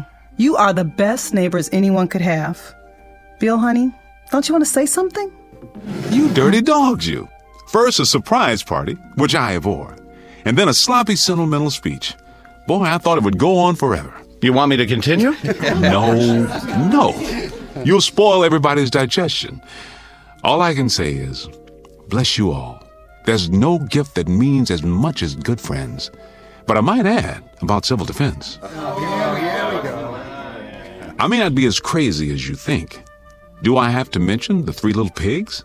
One built his house of straw, the next one of twigs, but the third one, the third little pig, ran squealing all the way home. Did he just call us swine? All right, but you get my point. Believe me, I sincerely hope I'm wrong. I'm not much of a gambler, as you know. In this case, I'm betting that I'm right, but I'm hoping that you win. That's some bet, all right. Now, everybody relax. That's it for the speeches. Who wants some more champagne? Maybe just a wee bit. Hold on, everybody. There's one more surprise. Betty, I need you and Grace in the kitchen. You didn't get a cake. Hush now. I'm sure that son of yours will want some. Girl, watch out or he'll eat the whole thing. Come with me. Paulie? Yeah, Pop. Help your mother clear the plates. Okay, but... But what? What is it? The television. It just went out. Gods, a crisis. Marty, you're an engineer. What do you know about TVs that go on the fritz? That there are times when such malfunctions are a boon to peace. What happened, Paul? Picture just went out? Yeah. You still getting sound? No, first the picture went off. Then there was some kind of announcement about an emergency. Here it comes, everybody. We couldn't get all the candles to stay lit. Hold it for a second. What did you say, Paul? The announcer said to turn on the emergency station or something on the radio. The emergency broadcast network? You must have heard it wrong, Paul. I didn't hear it wrong, Pop. That's what he said. Tune to the emergency frequency. Then everything went blank. He's right. It's a blank screen. There's a radio in the living room. Hey, what about the cake? Not now, Grace.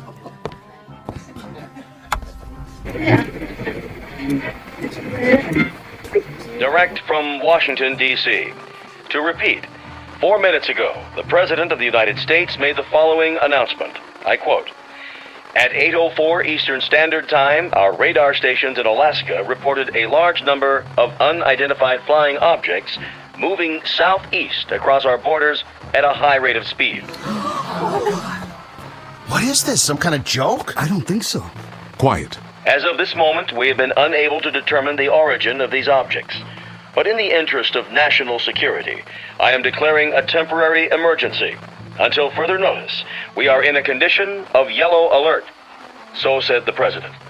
Federal authorities request that all civilian defense personnel report to their assigned posts immediately. A temporary state of emergency is now in effect. No commercial traffic of any kind will be permitted on streets or highways in the northeast sector of the country. Repeat, no commercial vehicles of any kind will be permitted on streets or highways. You are asked to remain calm and proceed in an orderly fashion to your local shelter centers. Repeat, go to your nearest designated shelters. What about Jeannie? She'll be at the university. It's in the middle of the semester. Bob, we've got to call her. My sister, she's upstate. Did he say they're attacking upstate New York? Does the phone still work? I don't know. The line's down. The circuits are overloaded. Everyone's trying to call. The children. Call the babysitter. Did you hear what he said? We can't get through. Stay calm, please.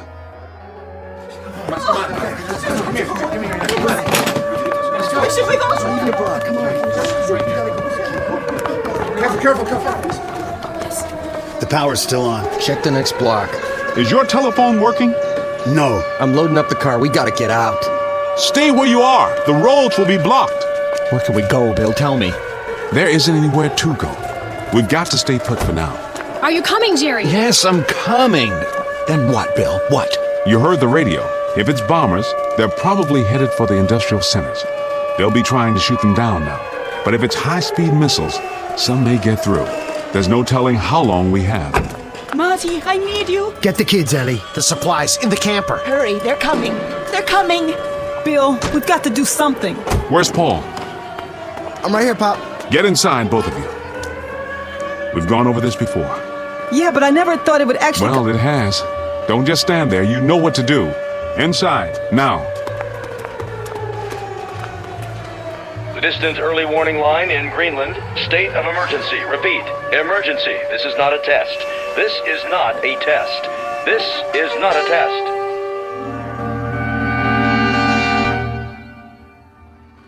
This is the Emergency Broadcast Network.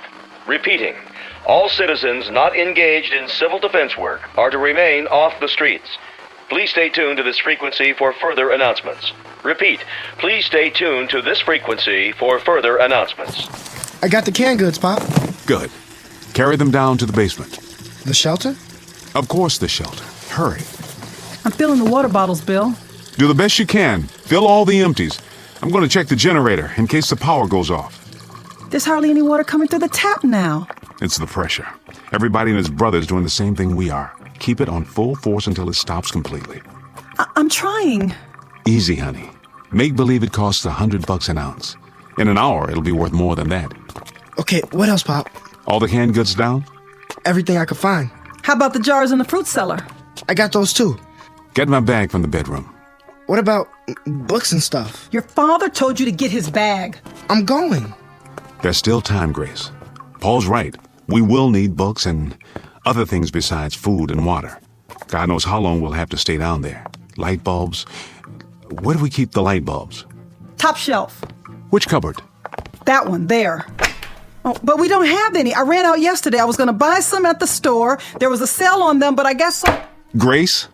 I'm sorry. I'm talking like an idiot now. Go ahead. Mouth all the idiocies you want. You can also dance a jig or go up and take a cold shower, just as long as you don't panic, Grace. That's the important thing now. Not to panic. How much time do we have? Seems to me I remember reading somewhere that from the first alarm we might have, I think it was 15 minutes to a half hour. 15 minutes? I'm winging it, Grace. I don't know for sure. I don't think anyone does. The best we can do is to continue doing what we're doing. Keep pouring the water. I'll see to the boy. All right. Paul? Yeah? You got my bag? And some other stuff. Books and magazines, too. Let me give you a hand. Here. I'll be right back. Wait. Where are you going? Outside, but just for a minute. Are you out of your mind? Get down to the shelter as fast as you can. But my bike's out there. You won't need it. I said go down to the basement. Why? What? Why should we even bother? If they drop a bomb or something, it will burn everything up. I saw it on TV. If it's an atom bomb, there won't be anything left. Nothing. It'll just be... Don't even think that. Don't let yourself think it. But it's true, isn't it? We don't know. Nobody knows. We may be out of the danger zone. We might be 200 or 300 miles from where it hits. Out here, we may not even know when it happens. Dad, we're 40 miles from New York. We'll get it too. If we do, that's all. But for the time being, our job is to stay alive. And you're not going to do that by running around in the night trying to find a bicycle. Now give me some help here. And don't say anything like that in front of your mother. She's frightened enough as it is. Yes, sir. Bill, there's no more water. I think we've got enough. I filled every container we could find. Bring a full one with you. Paul and I'll get the rest in a minute. We're going down now? That's right. Down to the shelter.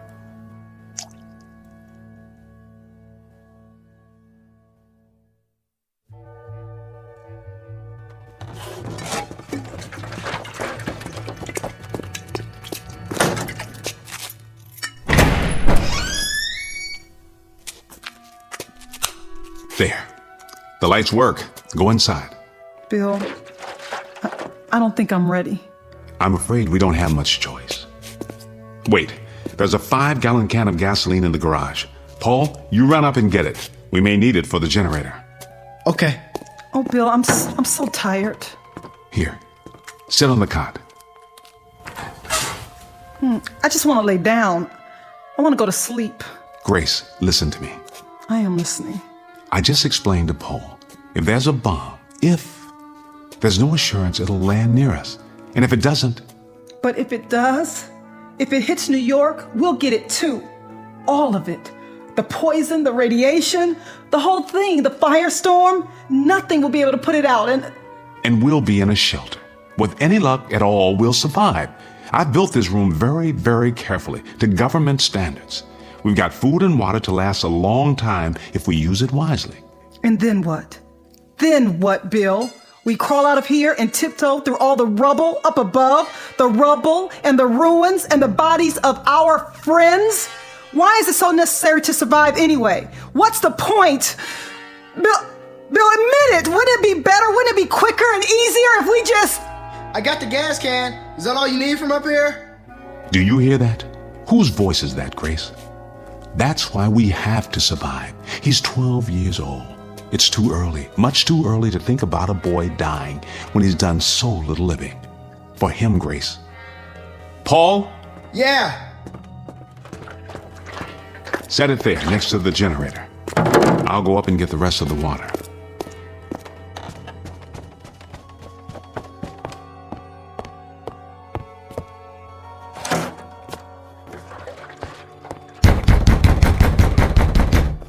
Jerry, what in the... What are you doing, Bill? Storing water, which is what you should be doing. Well, we got about 30 gallons, and then the water stopped. Did yours stop, too? That's right. You'd better get on home, Jerry, and into your basement. I'd board up the windows if I were you, and if you got any wood putty, I'd seal the corners to make them airtight. We don't have a cellar, Bill. The benefits of modern architecture. And wouldn't you know it, we got the one new house on the street. All the latest conveniences, everything at your beck and call. Every wonder of modern science except for the one they didn't take into account. The one that's headed straight for us right now. Jerry, I don't know what to tell you. Can I bring Martha and the kids over? Can I at least do that? Here? There's sitting ducks in our house. Sitting ducks. We don't have any protection at all. You can use our basement. Your basement? What about your shelter? That's the only place anyone can survive. We've got to get into the shelter. I don't have any room, Jerry. I don't have near enough room or supplies. It's designed for 3 people. We'll bring our own water and food. We'll sleep standing up if necessary. Please, Bill, we've got to use your shelter. I have to keep my family alive. You understand that? We won't use any of your stuff. You have my word. What about air? It's a 10 by 10 room with an air filter to supply 3 people. Will you bring your own air? 24 hours, Bill, and then we'll get out, I swear, just so we can have a chance. No. When that door gets closed and locked, it stays closed and locked. I'm not breaking the seal. There'll be radiation and heaven knows what else. I'm sorry, Jerry. As God is my witness, I'm sorry, but I built it for my family. And what about my family? Don't they matter? Of course they do. I'll have to ask you to get out of my way. What do we do? Just rock on the front porch until we get burned to cinders? That's not my concern. At this given moment, it's my family I have to worry about. I am not going to sit by and watch my wife and children die in agony. I am not going to do that. Do you understand me? I am not going to... Let go of me.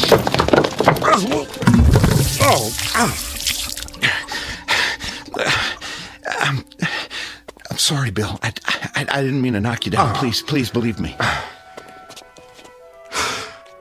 I kept telling you, all of you, build a shelter, get ready, forget the card parties and barbecues for maybe 2 hours a week, and make an admission to yourself that the worst is possible. But you didn't want to listen. None of you wanted to listen. To build a shelter was to acknowledge the kind of age we live in, and none of you wanted to face that. So now, Jerry, you got to face something far worse. Reality.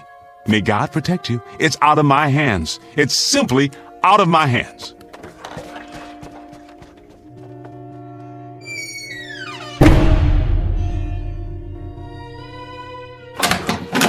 Where is he? Marty? Where? I've got to talk to him. We all do. There's no more time.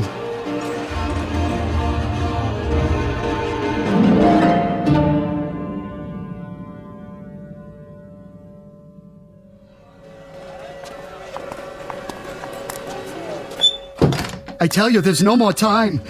Bill, I have to talk to you. I want to go home. Just a minute, honey. They're already down in the shelter.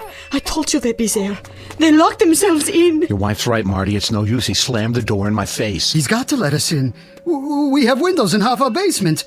I don't have anything to board them up with. At least you have a basement. Let's go, Marty. The baby's getting a chill. We'll have to do something. Go where? There's no place that's safe. Where's the shelter? Downstairs? I told you, he won't listen.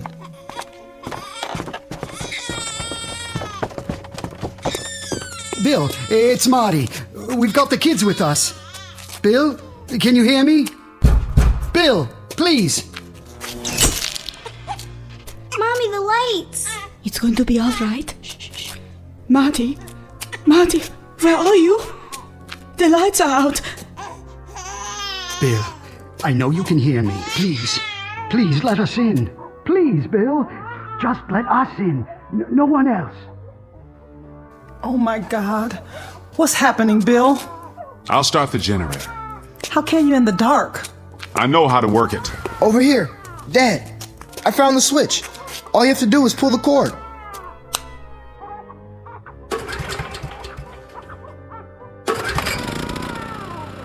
There's a ceiling light. At least we can see.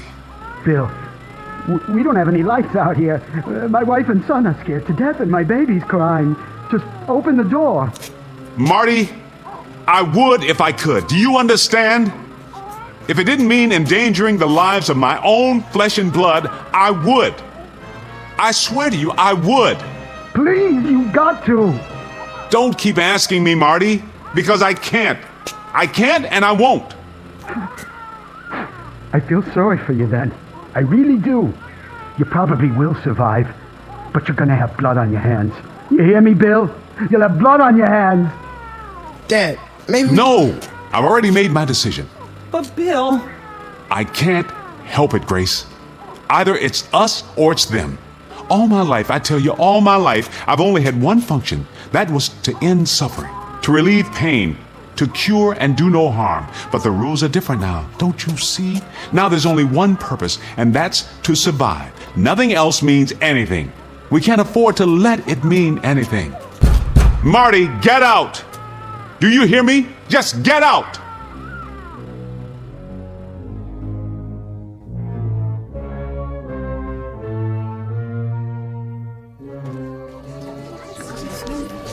I brought a flashlight.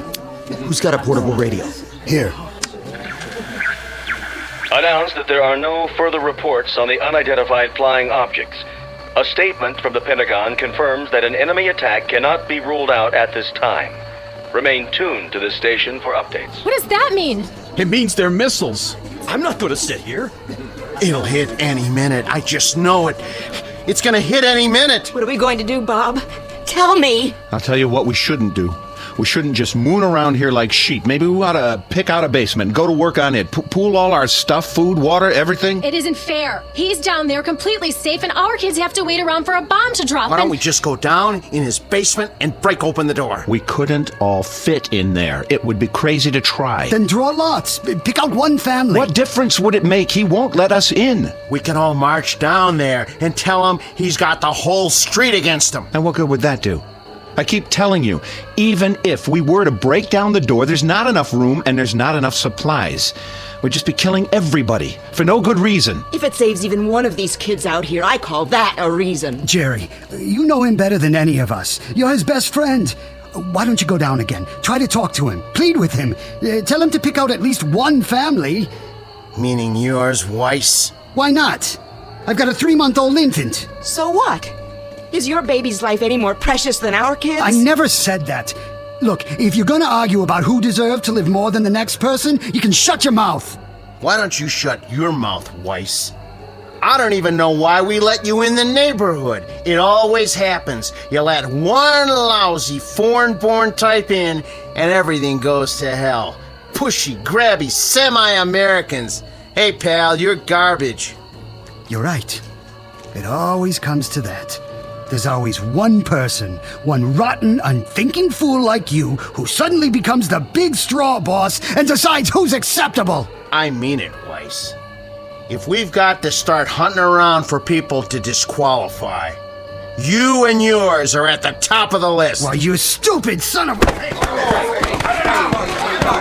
Keep it up, both of you. We won't need a bomb. We can slaughter each other with our bare hands. Marty, go down to Bill's shelter again. Ask him. What's that? The 2-minute warning?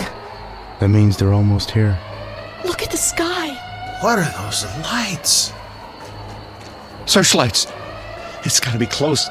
Anything new on the radio? No. I'm going down there, and I'm gonna get him to open that door. I don't care what the rest of you think. That's the only thing left. He's right. Come on, let's do it.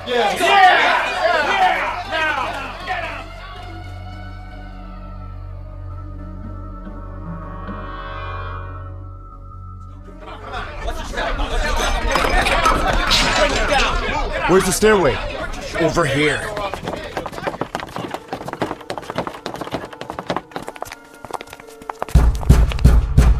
You got a bunch of your neighbors out here who want to stay alive. Now, you can open the door and talk to us, or you can keep on doing what you're doing. And we're gonna bust our way in. Bill, they mean business out here. And I mean business in here. I've already told you, Jerry. You're wasting your time. You're wasting precious time that could be used for something else, like planning how to survive. Get some kind of battering ram.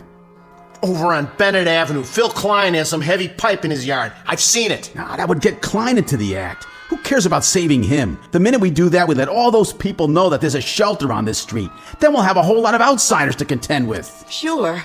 And what right have they got to come here? This isn't their street. This isn't their shelter. So this is our shelter now, is it? And on the next street, that's what, a different country? Damn fools, you've all gone insane, every one of you. Maybe you don't want to live, Jerry. Maybe you don't care. Oh, I care. Believe me, I care. I'd like to see the morning sun too, but you're turning into a mob, and a mob doesn't have any brains, which is exactly what you're proving. Well, I say let's get the battering ram, and we'll just tell Klein to keep his mouth shut. And if he doesn't keep his mouth shut, what? Will you shut it for him? I agree with Jerry. Let's get hold of ourselves. Stop and think for a minute. Hey, nobody cares what you think, you or your kind. I thought I made that clear. I think the first order of business is to get you out of here. Why did you have to hit him? Marty, are you all right? He's easy, Marty. I'll help you. You had your chance, Bill. Just remember that. You had your chance. Now, come on. Let's get something to smash this door down.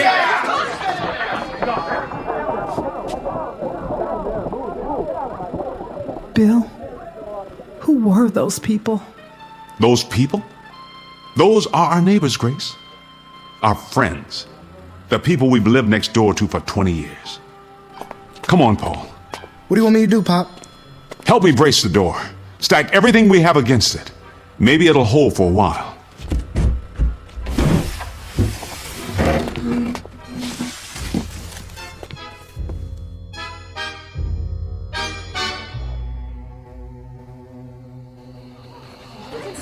All citizens are reminded to stay off the streets. Authorized vehicles must have the right of way.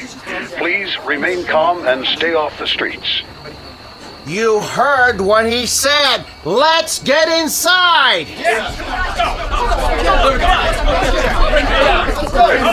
This way. Come on now.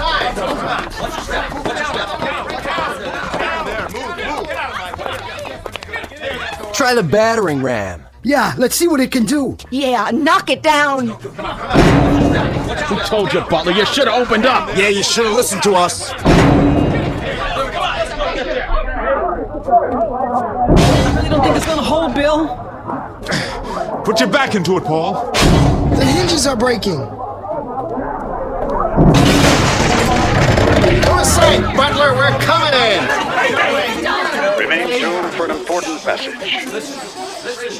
The President of the United States has just announced that the unidentified objects are radar anomalies caused by the breakup of a satellite re-entering the Earth's atmosphere.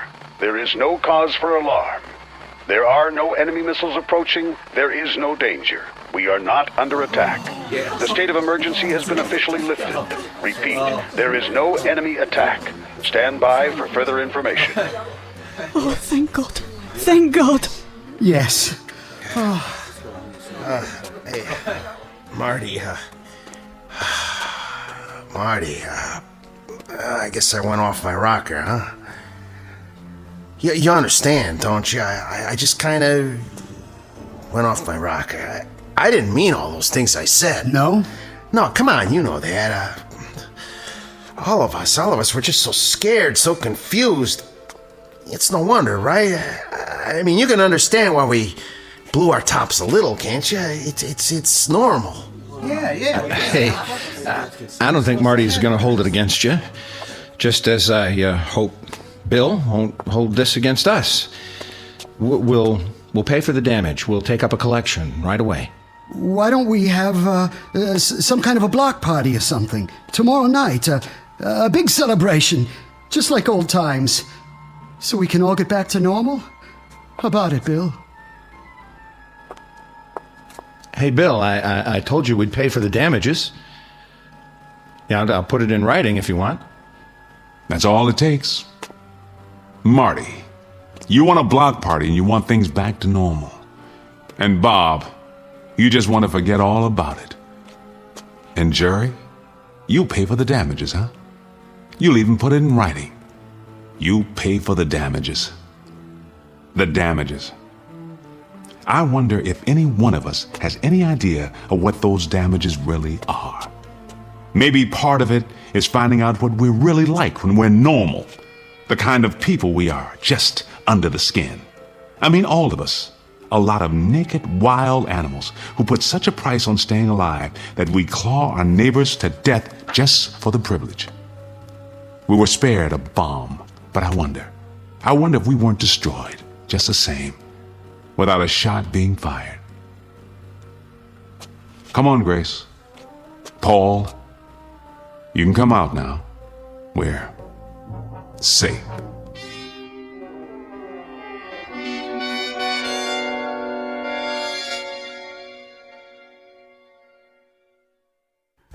No moral, no message, no prophetic tract. Just a simple statement of fact. For civilization to survive, the human race has to remain civilized. One very small exercise in logic from the Twilight Zone.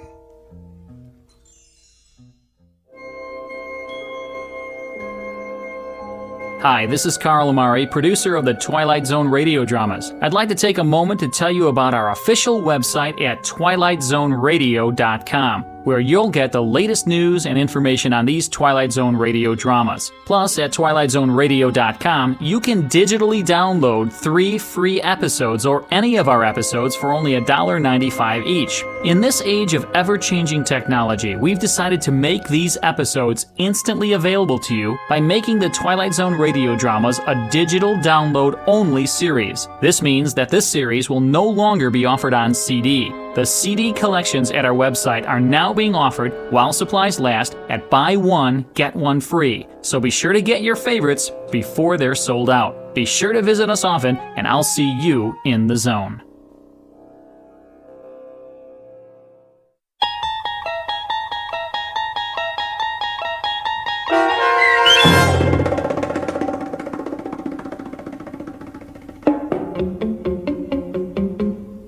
The Shelter, starring Ernie Hudson with Stacy Keach as your narrator, was adapted for radio by Dennis Etchison and written for The Twilight Zone by Rod Serling. Heard in the cast were April Williams, Damon Williams, Tom McElroy, Renee Domens, Jamie Barron, Anna Sferza, Joby Cerny, Linda Ryder, CJ Amari, Norm Waddell, Kurt Nabig, Doug James, Rick Vargas, and Jeff Lupitin.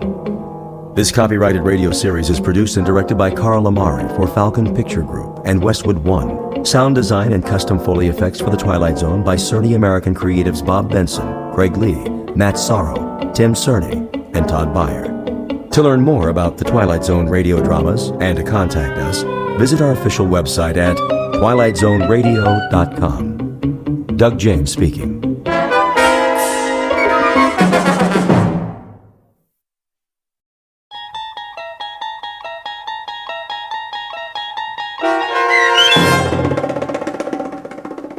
Where Is Everybody, starring John Schneider with Stacy Keach as your narrator, was adapted for radio by Dennis Etchison and written for The Twilight Zone by Rod Serling. Heard in the cast were Roger Mueller, Tom McElroy, Roderick Peoples, Doug James, Richard Hensel, Carl Amari, and Amber Lake.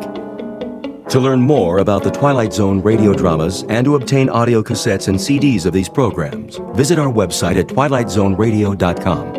The producers of The Twilight Zone wish to thank CBS Enterprises, Carol Serling, Dennis Etchison, Dick Brescia Associates, Claire Simon Casting, Terry Jennings, XM Satellite Radio, Sirius Satellite Radio, our sponsors, and our radio affiliates for helping make this series possible. This copyrighted radio series is produced and directed by Carl Amari for Falcon Picture Group.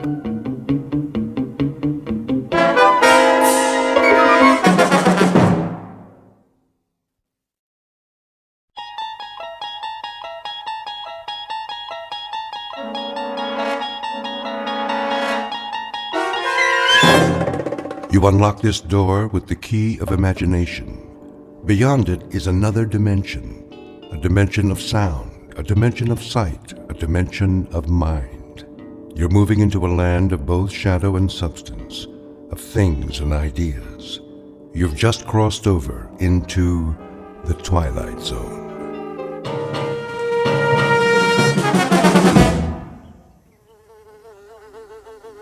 Get away from me. What? Where in the... When I woke up, I was sure somebody was watching me. I didn't know who it was, but I could feel someone very close by. I thought I could feel breath on my face, too, but it was only a breeze and a fly buzzing around my nose. I brushed it off and got up. I was outdoors, in a field, morning. The sun wasn't very high yet. I felt okay, not too hot, not too chilly. The only problem was, where am I? How the heck did I get here? I must have been dreaming. About what? Don't ask me, because I couldn't tell you. When's a dream not a dream? Whatever this one was, it must have been a doozy, because the last thing I remember is, well, that's just it. You see, I don't remember much. Much. Make that anything. So, where to begin? As far as I can tell, this is the beginning. I mean, not the beginning, whenever that was, the Big Bang billions of years ago out in the middle of space or something, but it'll come back to me. It will, and all I have to do is give it some time. So bear with me out there, whoever you are. The one who is watching me, probably. I can promise you one thing, though. This isn't going to turn out to be one of those times when you only think you woke up, but you didn't because you're still asleep. I hate dreams like that. Now, I know what's real and what isn't, so do you. And this is definitely real.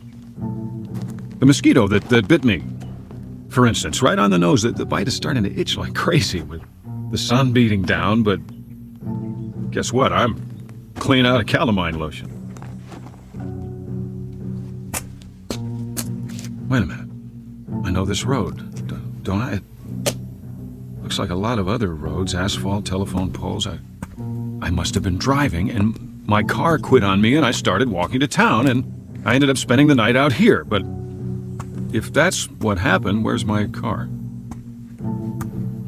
Somebody could have dumped me out, I guess, after they hit me on the head and robbed me, and that's why I don't have a wallet and why I don't remember anything. Temporary amnesia. I hope I don't have a concussion. That could be why I've got this headache. Must be a sign along here somewhere. Pretty soon I'll see a house, a town, something. Or someone will come along. They have to. And when they do, I'll just stick out my thumb and hitch a ride. Don't have much of a choice. One thing, though, will somebody please tell me, where is everybody? A French philosopher once said, hell is other people. And for some, that may be true. Most of us need time alone, away from the pressure of everyday life. If you live in a city with noise and crowds and traffic, that's easy to understand. But what about the other side of the coin?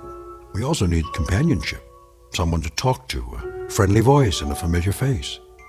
It's a dilemma that goes back to Adam, who found the Garden of Eden unbearable on his own. Enter one male human being. Age 31, height approximately 5'11". His name isn't Adam, though exactly what it is, where he is, and what he's doing here, even he doesn't know. At the moment, these questions constitute the central mystery of his life. But it's a beautiful day, and he's on a road that's bound to lead somewhere, back to the beginning or to a destination not yet in sight. The journey will take him through shadows as well as sunlight, and you are hereby invited to go along. Be forewarned, however. This is an excursion to an unknown land, a walking trip without benefit of compass or road map through a realm called the Twilight Zone. And now, the Twilight Zone and our story, Where Is Everybody? starring John Schneider, with Stacy Keach as your narrator.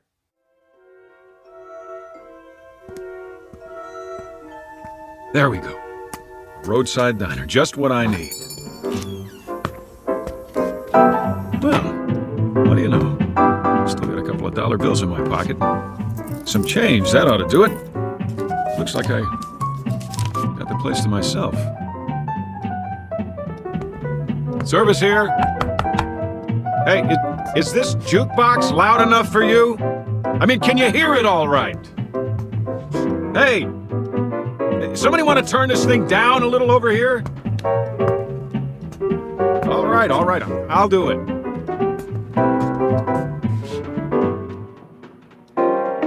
Pretty early for this kind of noise. There'll be a volume control somewhere. Maybe it's on the back.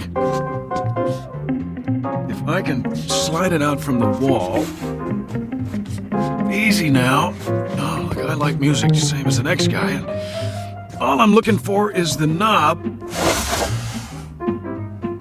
There. Now, the question is, who played the song in the first place? Somebody had to put a coin in the slot. Who's here? Somebody go outside for a minute? That it? Say, can you hear me? I see there's a town up the road. What's the name of it? Anybody know? Anybody?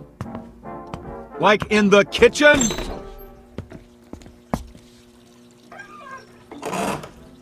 Hey, you in there, I asked you a question. What is the name of the town? Hello?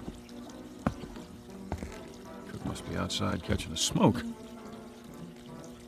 Guess what? You got a customer out front. You hear me? Cash customer! Meanwhile, don't waste so much water. I think, ham and eggs. Yeah, traveler special. Eggs up and soft, hash browns, coffee black. Customer waiting! Take your time. Me, I'm in no hurry. One cigarette left. Anybody got a light? I didn't think so. Where do you keep the matches? Hold on, I see them by the register. Right next to the clock. Whoops. Didn't mean to knock it on the floor, just trying to get a match. Here, I'm picking it up, see? What time is it anyway? 6:15. That can't be right. Cracked. Oh, well, I'm sorry if I broke it. I'll pay for it, honest. Of course, I'll have to send you the money. I'm a little low on funds right now. All I got on me is $2.85. Good old American money, isn't it? Yep, U.S. coins and currency. Well, we got that much settled. I'm an American. There's a little question about my identity, though. Let me put it to you this way. I'm not sure who I am. Isn't that a laugh? But I've got $2.85 and I'm hungry. Oh, the heck with it. If nobody's gonna help me, I guess I'll just have to take care of myself. I'll see you later, everybody.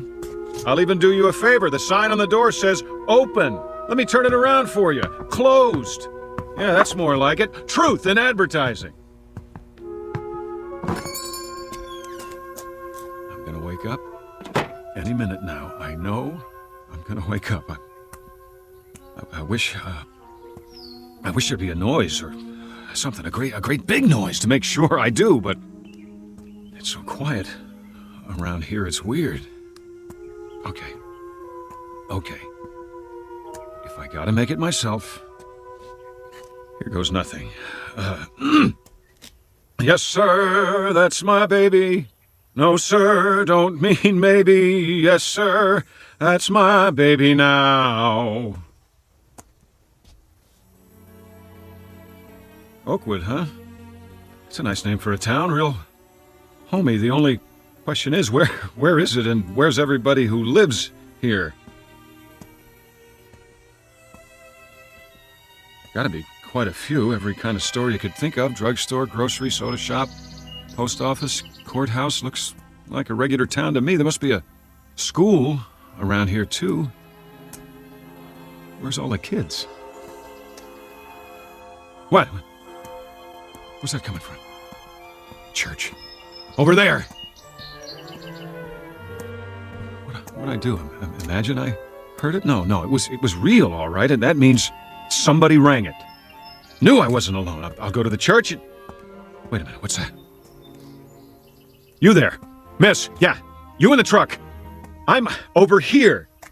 Thank God. Look, miss, I wonder if you could do me a favor, just a little one. You gotta help me now. I don't want you to think I'm nuts or anything. I mean, it's nothing like that. I don't seem to remember who I am. I know, but it's true. It's crazy, huh? I looked all over, but I haven't seen anybody around. Not anybody. I guess it's too early or something. There hasn't been a single solitary soul except you. Not one. It's a real oddball thing, but I woke up this morning. And, well, I didn't exactly wake up. Not in bed or anything. I just sort of found myself out there off the road. Real nice. You know what I mean? And now I got a sore back from sleeping on a rock. So listen, it's amnesia, right? Isn't that what they call it? Yeah, that's it. Amnesia. See, I don't remember a thing, and I couldn't find anybody to ask till now. You're the first person I've seen, the only one. Look, I don't want you to get spooked or anything, but could you tell me, is there a doctor around here? You know, just a regular doctor, so I can get a checkup and find out what's wrong, because I think I'm sick. Miss, what's the matter? Can't you hear me? You gotta be able to. The window's rolled down.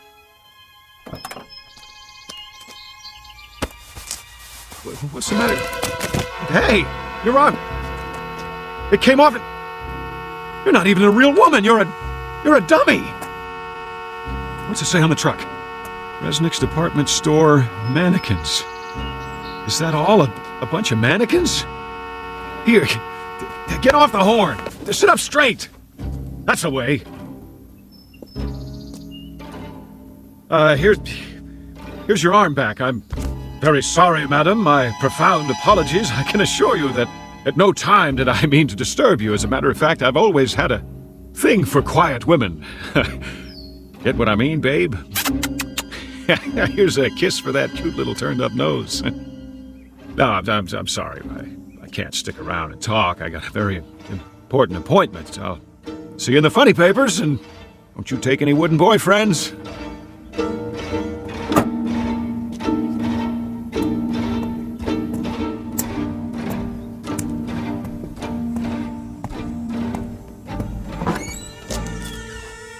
Is anybody here? A store with lots of clothes store, but nobody to buy them. Only more dummies. Oh, I'm sorry, lady. I didn't mean to bump you like that. Say, was that your sister outside in the truck? I thought so. You know how I could tell? Because you look exactly alike. No, I can't use a new handbag today. No underwear either. Does this store even have a men's department? Sportswear? How about fishing poles? No? Too bad. See, I got nothing to do today, so I thought I'd go fishing.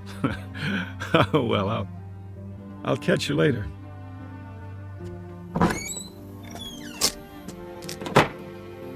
Let's see. What other kind of stores they have on this street? Whatever they are, I bet they're all empty as a tomb. Like some kind of ghost town. Where'd they all go? To the moon? And they didn't even leave a note. Some manners. Well, I guess I'll just... Hold on. Is that what I think it is? It is. A phone booth. Just what the doctor ordered.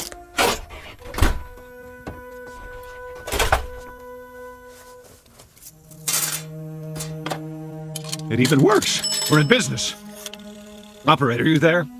Come on. Operator. Hi, operator. Oh, you're beautiful. Let me tell you. Listen, I don't know who I am or where I am. Oakwood, yeah, that's it. I must be sick or something, and I need help fast. I want to call. What number? What is it now? I need a number, and I can't remember any. Get me anything, anyone, anywhere. I don't care who it is. Get me your supervisor, all right? Please dial the number now. This is a recording. A recording? Oh, that's just great! Never mind, operator. I'll look in the phone book. Here, Abel, Adams, Ackerman, Albright, Allenby, Arnold. Where do you all live? Inside this book? Why aren't you on the street? Baker, Belden, Biltmore, Botsford, Bradbury. Tell me something, gang. Don't you ever go out for a stroll, shopping, work? You do have jobs, don't you? If you don't, then who's watching the store? For that matter, who's watching anything?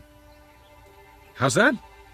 Any number of them. Any number at all. I'll take my chances. Just connect me with a real, live, human being. It can be in Timbuktu for all I care. Well, you want more coins, is that it?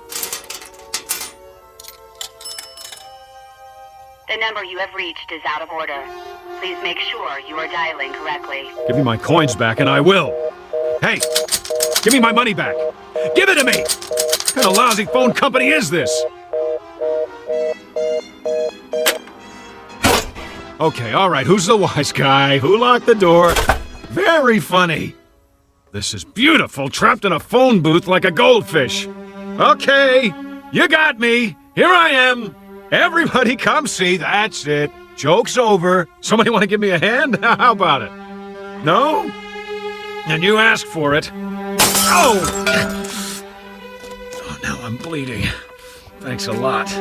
For nothing. Some joke. I know you're out there watching me. I can feel your eyes. Well, whoever you are, I'm gonna find you. And when I do, you're gonna pay. You're all gonna pay, but good.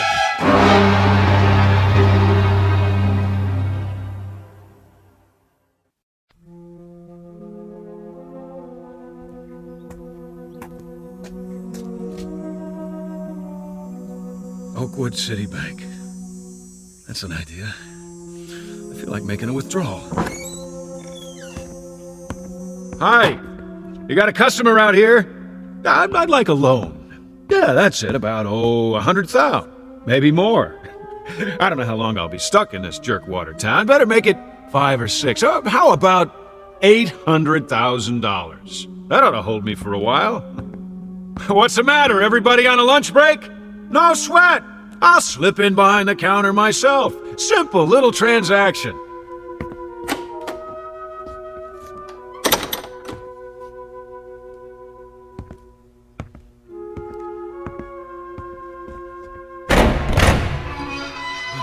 Oh, that cream. Might be a little short, though. Oh, don't worry about it. I'll take whatever you got. Generous of you. Mighty generous. I just won't put it all in one pocket in case somebody robs me. I better get some coins while I'm at it. A few rolls and I'm out of here. I got that feeling again. This feeling somebody's watching, trying to trap me. What? Open the gate. Where are you? Who's watching? There! I thought so! A TV camera on the wall. Pretty clever. Would you mind turning the alarm off, please? It's too piercing. Hey, you! Whoever's watching through that thing, turn it off, or I'll do it for you! Let's try that again. One more roll of quarters coming up. The pitcher winds up. He throws. There! Who said you could take my picture anyway?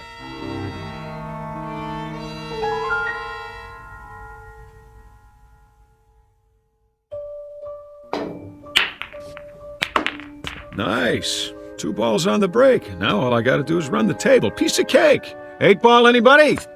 I'll cover all bets. All right, that's enough. Time out. How about a cigar? They gotta have cigars around here. 2 for $1, huh? Pretty good. I always like an expensive cigar. Hey, how about the rest of you guys? Anybody want to smoke? Oh, I forgot. You're invisible. Well, I'll light up for you. You get the idea? Always wanted to do this. Light a cigar with $100 bill. Now that's what I call great taste. No big deal. Hold on. Where can I get a drink around here? Hey, wait up, fellas. I'll be back in a minute. And nobody touch the cue ball.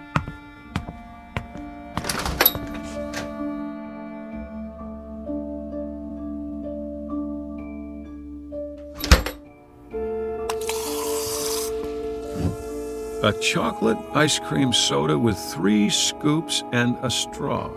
That's what I like. Anybody mind if I smoke in the drugstore? I didn't think so.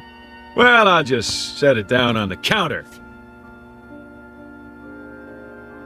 Oh, delicious. Okay, what else do I need? Sunglasses, magazines, books. Yeah, a book. Books are good. Pick up a paperback to read in case I get bored. The Last Man in the World, huh? I wonder what this one's about. An atomic war, maybe. Yeah, I think I read it before. Or did I? Better take it anyway. Here's for the soda and the book.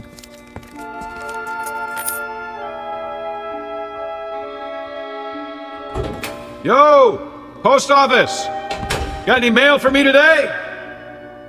Might help if I could tell you the name. How about John Q. Smith, Anytown, USA? No? Check again. Please, Mr. Postman. Deliver the letter, the sooner the better. Oh, relax. I'm not going to go postal on you. Just give me some stamps. In case I think of somebody to write. Where's that coming from? Across the street? WGBN, the voice of the Midwest. Well, what do you know? This is where they broadcast from, right here in good old Oakwood. I know this station. I used to listen to it all the time. Never knew where they were.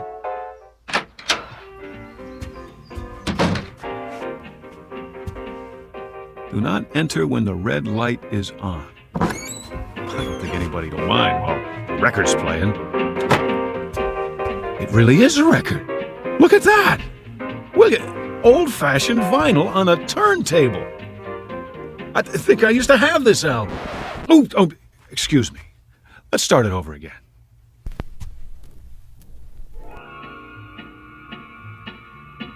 Somebody left a cigarette in the ashtray, still burning. Who? Who's here? The DJ?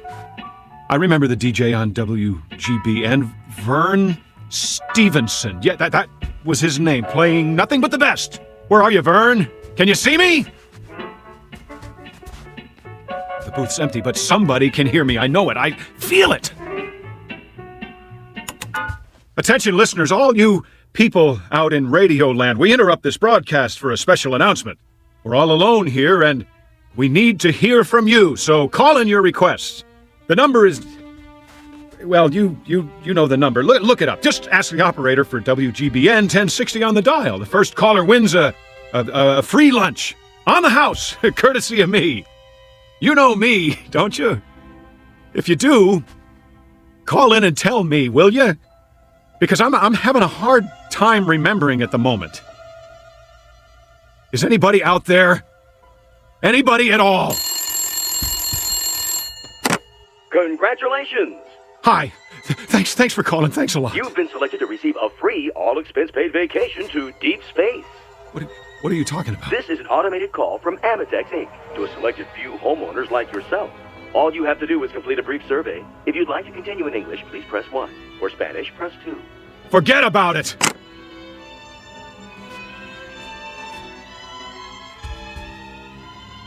Wait a minute. The phone works.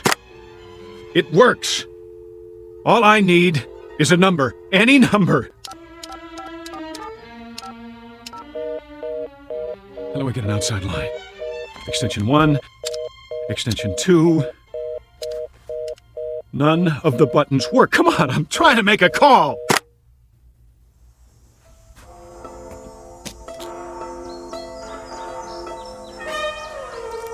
Three o'clock and still nothing. Feels like a Sunday, the longest one in history. Wonder if the movie theater's open.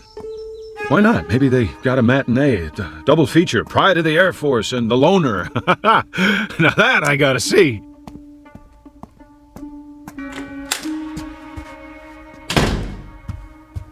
One, please. Oh, I get it. Self-service. Huh? That's okay. I'll just reach in and take a ticket. Keep the change.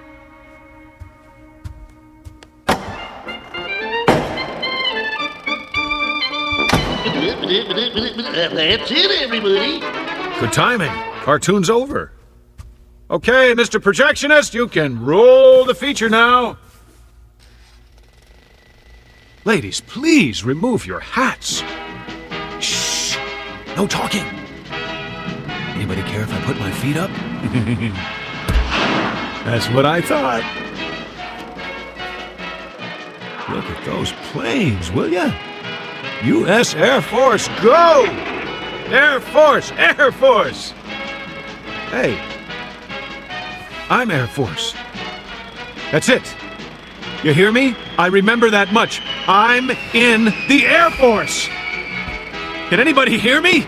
You, up in the projection booth. You got an Air Force man in the house. Hey!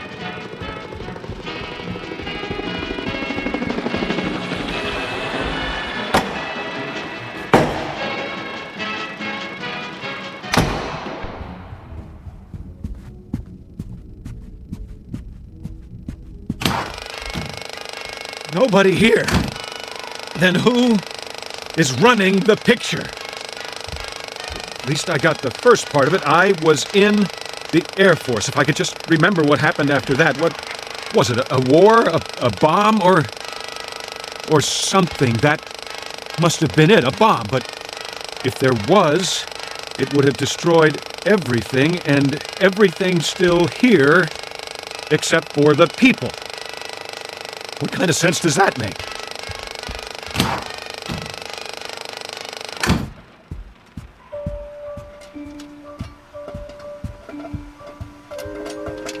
Fresh popcorn.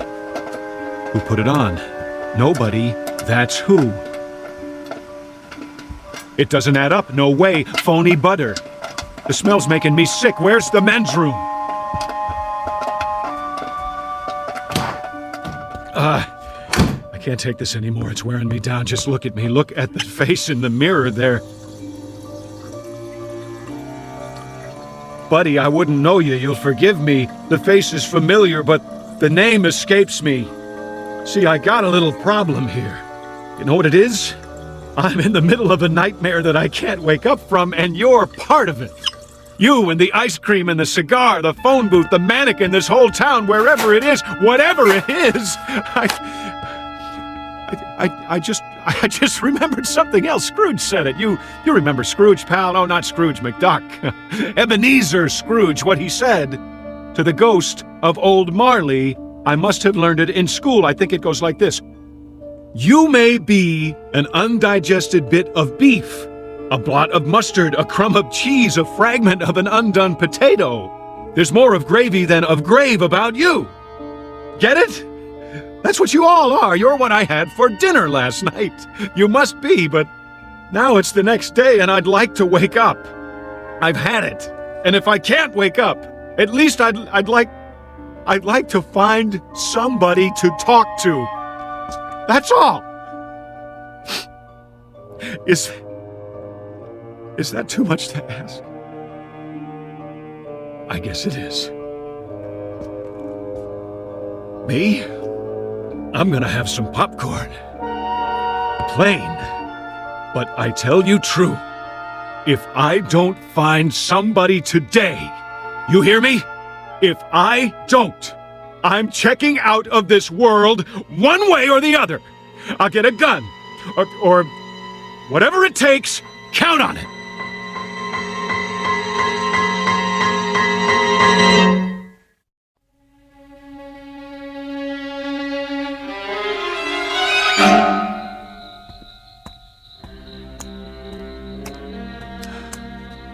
That's it then.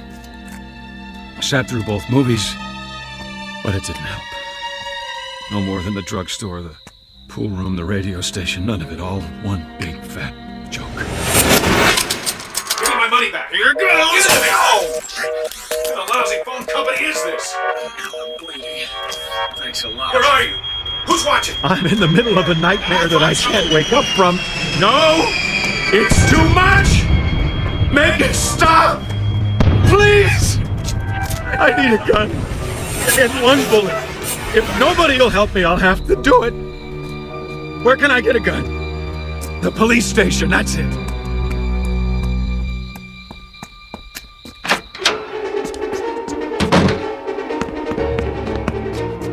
Hello? No, what's the use? Calling all cars, calling all cars. This is an all-points bulletin. Unknown man in town. Now infiltrating the police station. Suspicious-looking character. Probably wanted by the FBI. Presently unarmed, but not for long. All units return at once and bring your guns. He needs one! Anything. 45, 38, police special, Smith & Wesson. Even a 22, it doesn't matter. Just something that'll do the job.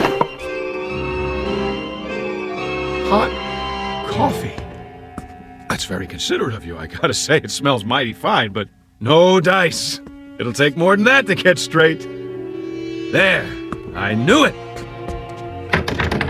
Shotguns all locked up tight. Safety first, boys. You don't know who might come wandering in here.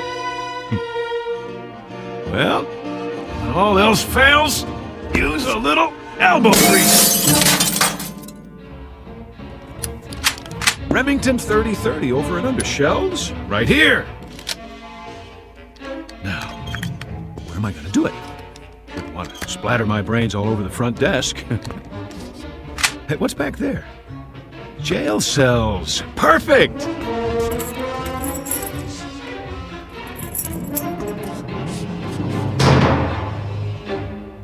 Sit right here on the cot and... How? I can't reach the trigger if I put the muzzle under my chin. Wait! Shoes off! I can reach it with my toe. This little piggy went to market. This little piggy cried, wee, wee, wee, all the way home. Oh, no! Wait a minute! You can't lock me in here! I can't stand to be locked up! I've got a thing about it! Wait! No! You can't do this to me! I'm trying to finish it for you! What more do you want? Give me a chance to do it my way, please! Please! Please! It's time to wake up! It's time to wake up! That's it! Are you sure? Help him! He's had it! All right, clock him and mark the time. Now get him out of there! Come on, release the subject! On the devil! Yes, sir! Careful with the electrodes. Remove the tape from his forehead and chest.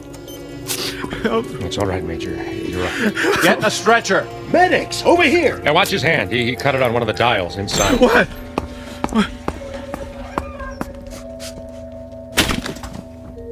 How is he otherwise? He's all right considering.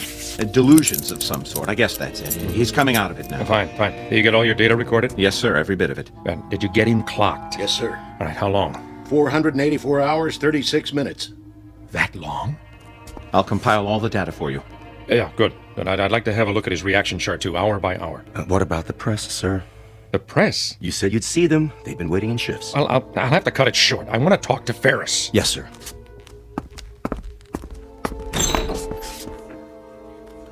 The General will now give you a statement. Sir, do you consider the test run a success? Very much so. You mean there were no problems? I didn't say that, but nothing we can't handle.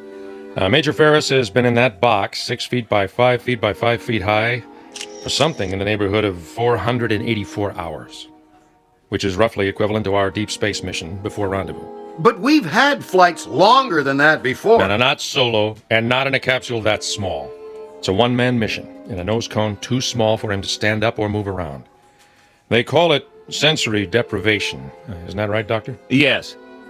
You see, gentlemen, the human body, and more importantly, the human mind, isn't ready for conditions of extreme confinement. It's a new experience. Even with isometric exercises, music, optical diversion through his visigoggles, the body and brain react as if he's in severe isolation, which he is. But man isn't a hibernating animal. We're not built that way. You might say that evolution hasn't kept pace with technology, so we have to adapt ourselves in new ways. Within limits, of course. That's what the flight simulations are about. To map those limits and see if we're ready. Then this was a simulated trip to the new 10th planet. Is that right? For all intents and purposes. Why not just send up an unmanned probe?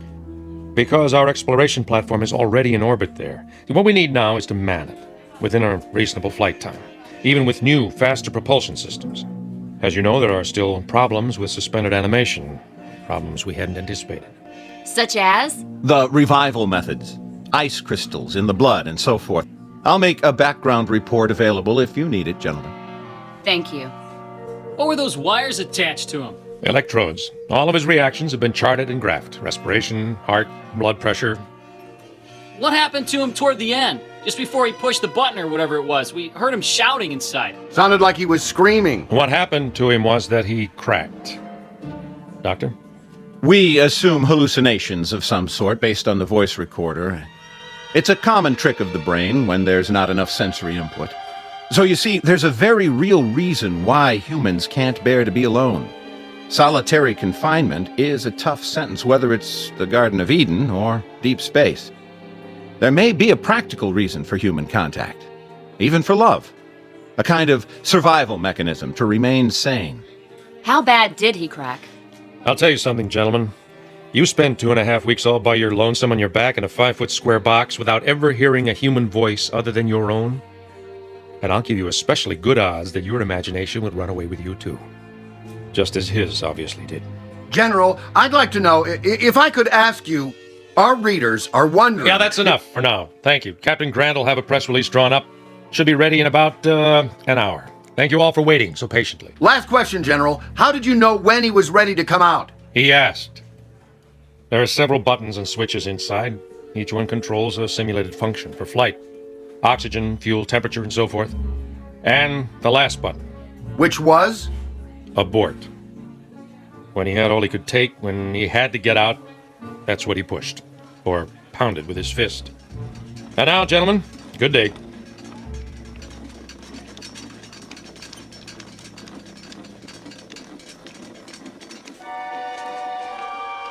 How do you feel, son? I feel much better, sir. I'm sorry. No. Nothing to be sorry for. You did splendidly. Listen, tell me something, Ferris. What was it like? Where did you think you were? Someplace I don't want to visit again. A town without people. And you finally had to get out of that town, didn't you? I sure did. What was the matter with me? I went off my rocker, huh? It's a kind of nightmare, Ferris, that your mind manufactured for you to explain what you were going through. Then we don't have it licked yet? The trip, I mean? Not today, we don't. And maybe not tomorrow, but we will. I'm sure of it. You see, Ferris, we can feed the stomach with concentrates, we can supply recreation for the eyes and ears. We can pump oxygen in, waste materials out, but there's one thing we can't simulate. A basic need. Man's hunger for companionship. That's the one barrier we haven't licked yet. The barrier of loneliness. I don't need this thing. Better get a thorough physical first. Okay, but I can walk the rest of the way. Next time it won't just be a box and a hanger, will it? No, Mike. Next time you'll really be alone. Then tell the men up there. Tell them next time it won't be a dream. Next time it'll be real, and I'll be joining them, and so will a lot of others, one by one. Tell them to hang on for a while longer. Help is coming. It's on the way. What a remarkable young man. Yes, he is. Really quite remarkable. The barrier of loneliness. The desperate, palpable need of the human animal to be with his own. For up there, beyond the vastness of the sky, in the void that is space, is an enemy known as isolation. It sits among the silent stars, waiting with the patience of eons in the Twilight Zone. We'll return to the Twilight Zone in just a moment. You are about to enter another dimension, a dimension not only of sight and sound, but of mind, a journey into a wondrous land of imagination. Next stop, the Twilight Zone.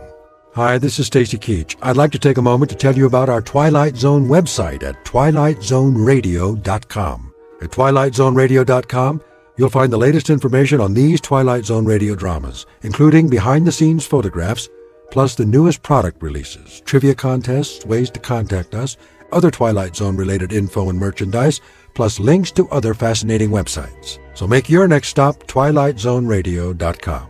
Visit twilightzoneradio.com to purchase these Twilight Zone radio dramas on cassette and CD, or call toll-free 1-866-989-ZONE. That's 1-866-989-9663.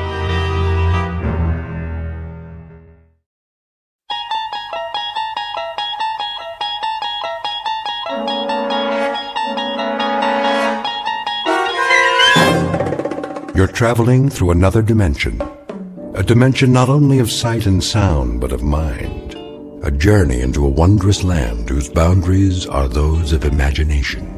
Your next stop, the Twilight Zone.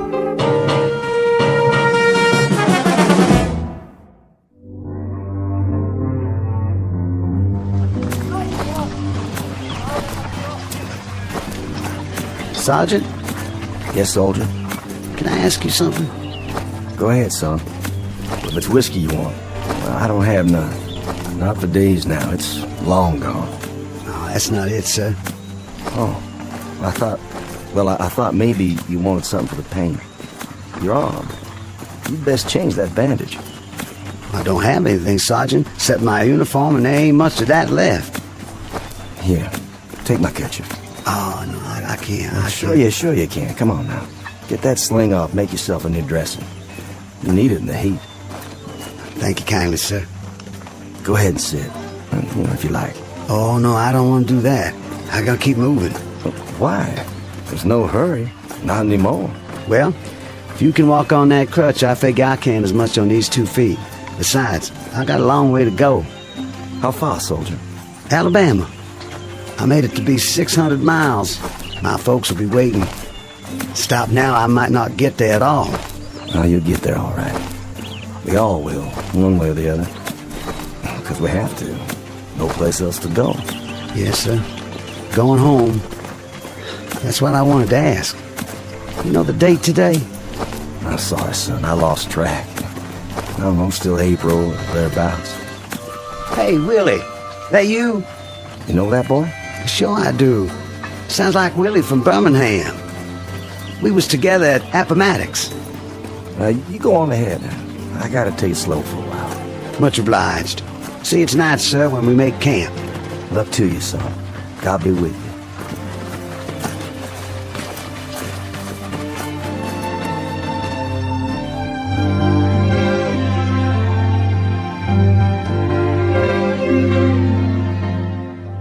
This is the year of our Lord, 1865. And these are Confederate soldiers not long after General Robert E. Lee handed over his sword to General Grant.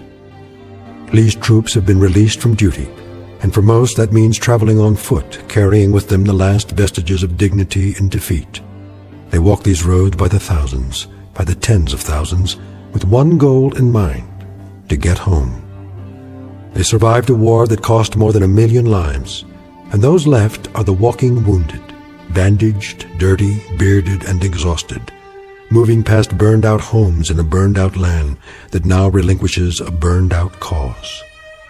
But in a moment, the dusty road that began at Fort Sumter, South Carolina, and ended at Appomattox, littered with the residue of broken battles and shattered dreams, will terminate in a strange province that knows neither north nor south, a place we call the Twilight Zone.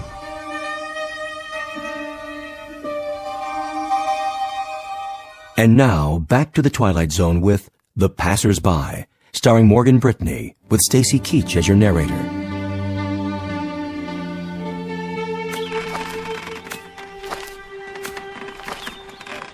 Miss? Yes?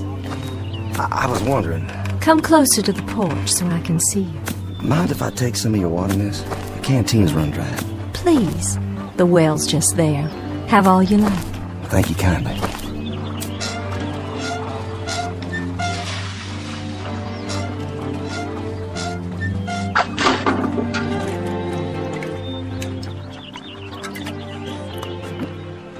Oh, you don't know how good that tastes. I see by your uniform. Sergeant, isn't it? Well, it was. Don't know that it matters much now. Beautiful house you have here. It was. We used to call it our mansion. Beautiful tree, too. The oak here, strong. The kind that lasts. Yes, it survived.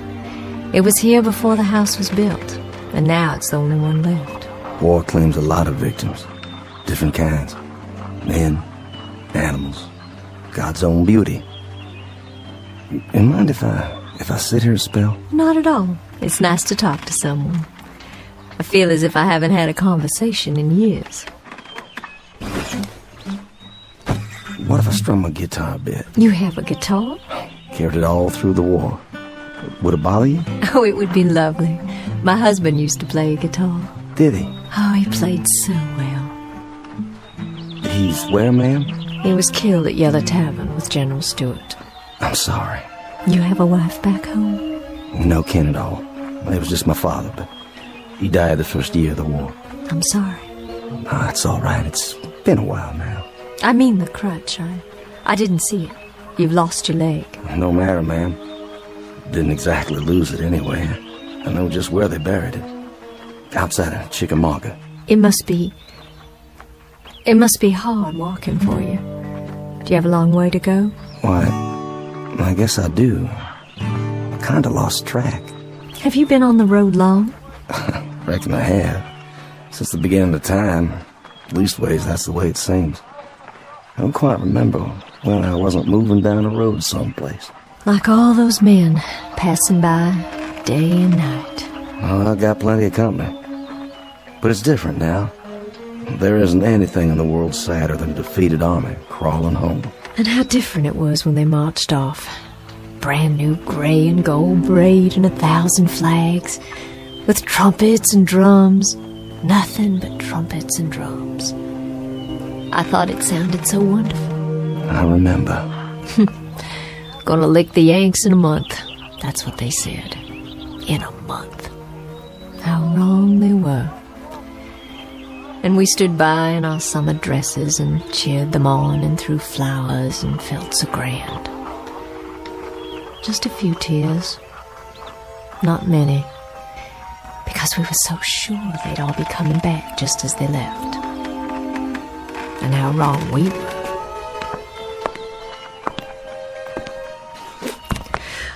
Oh my. Anything wrong? I'm feeling a little dizzy. Ma'am, please sit down. I don't think you're well. It's the fever. But I'm on the mend now. It just left me weak, that's all. Just a little weak. And still they come. Morning and night, night and morning. The young ones and the old ones. And oh, how tired they look. How worn. Are there hundreds of them or thousands of them? More than that. And wouldn't you think there were so many, my Judd? Ma'am? Sergeant, do me a favor. Play your guitar real loud. I mean real loud. Drown me out. I'm so sick to death of hearing my own crying and the sound of footsteps on the road. Please, play it loud so I can hear music. Please, Sergeant. My pleasure.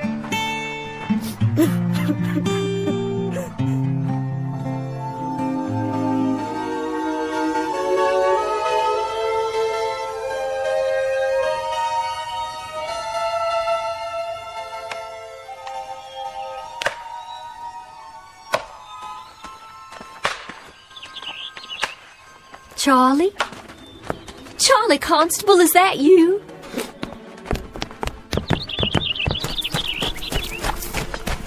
Charlie, it's Lavinia. Charlie, we thought you'd been killed. That's what everyone said. They said you'd been shot in the head at Gettysburg. Afternoon, ma'am. Sorry to disturb you, ma'am. Good day to you. It's Charlie I want to talk to. Can't you hear me? Couldn't you stop a minute, Charlie? Couldn't you stop a minute and talk? I'm so glad you're all right. I'm so glad you got back. I'm almost there, Lavinia. Almost there. I don't think I'll need all this weight. You can store my blanket roll for me, but I gotta keep moving. I'm almost there now, you see. I'll be there by nightfall. Oh, Charlie. Your wife will be so glad to see you. So very, very glad. Goodbye, Lavinia. Will you give Susan my best, Charlie? Tell her when you get settled to please come over. Would you do that for me? No, I'll expect she'll want to keep you to herself for some time. I know if it were Judd come home to me, I'd hold him close. So close, Charlie. And I'd not let him leave again. I'm sure, Lavinia. Charlie, wait. You might need some of your bedroll. The Yanks took most of the blankets. Susan might have use for yours. Well, I'll keep it for you then. Do you hear me? I'll keep it here for you. That was Charlie Constable. Was it? They said he'd been killed at Gettysburg, shot through the head, that's what they said. Oh, but thank God they made a mistake. Thank God he's all right and come home again. What's the matter, ma'am? Why are you looking at your hands like that? There's blood. Where? Why, Charlie's cap. It's tied to its bedroll and there's blood on it. There's blood on Charlie's cap.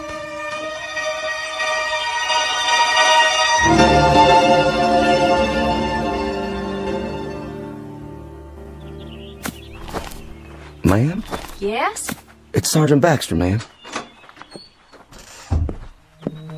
Well, I know that. Who else would it be? You finished so soon? I got a feeling for wood, carving it or chopping it. I got enough cut there so you can at least start the winter. Well, I thank you sincerely. You don't know how much that helps me. No, I thank you. I'm obliged for the dinner. Such as it was. It beats salt pork and hardtack, which is what I've been used to for as long as I can remember. I was hoping you'd play your guitar one more time. Would you? Made this myself. You didn't. You know how to make musical instruments. After a fashion, not as good as the ones I made at home. I had more time then. You have to pick the right tree, a good solid one with character. You cut a branch and strip off the bark and take the wood in layers, but carefully, just right. Then you soak it and bend it into the shape you want. Well, there's plenty to it, believe me. And then after it's dry, it has to be planed and glued and whittled till it's perfect. And then comes the tuning. You know, they say a good guitar takes on the voice of the man who made it. If he has a voice to start with. Seems some men don't.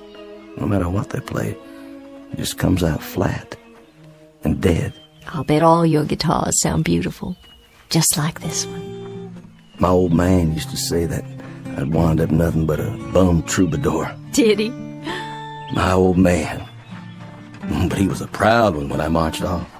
Proud as an old rooster, because his son was going off to war to become a man.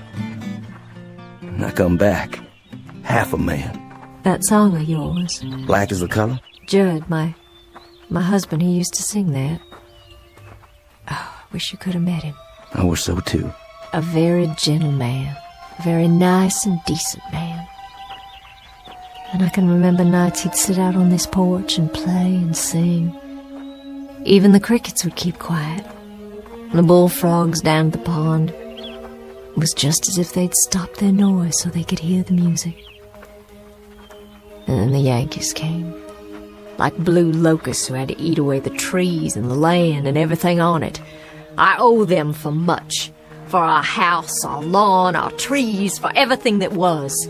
Including my husband's life. I owe them for very much. Ma'am? Hmm? Why don't you leave here? This place is no good for you. This place is all I have. Just an empty shell of an old house and a burned-out field. But it belongs to me, and it's all I've got. You need something else, something different. Being here alone and sick and staring out toward that road, that ain't gonna cure anything. Fever, sadness, heartache. it won't kill nothing at all. What do you suppose happened to him? Your husband?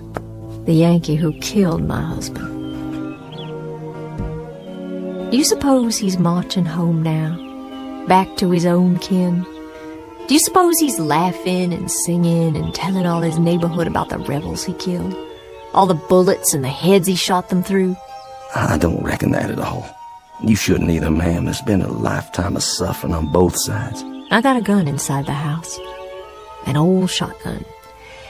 And I keep thinking about how someday, some moment, a Yankee will ride by, and I'll take out that gun, and I'll aim it at him. I'll aim it steady. But first, I'll tell him. I'll tell him that he can consider this the last shot of the Civil War. A bullet in exchange for the one my husband took. You let that kind of poison sit on your mind, you'll die from it, I swear. Who's coming? Can't see yet.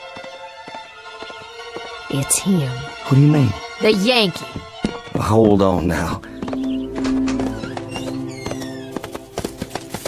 It's a hot night. Hot indeed, Lieutenant. Couldn't see if anyone still lives here. They do.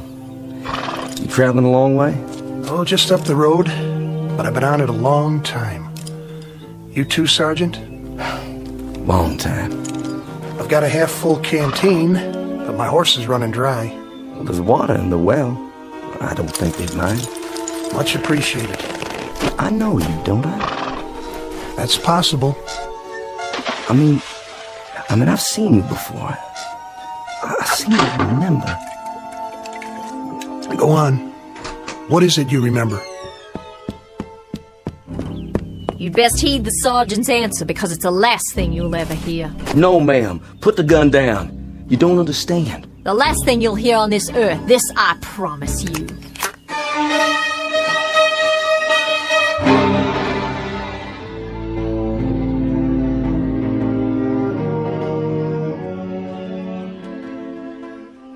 Ma'am, don't shoot him.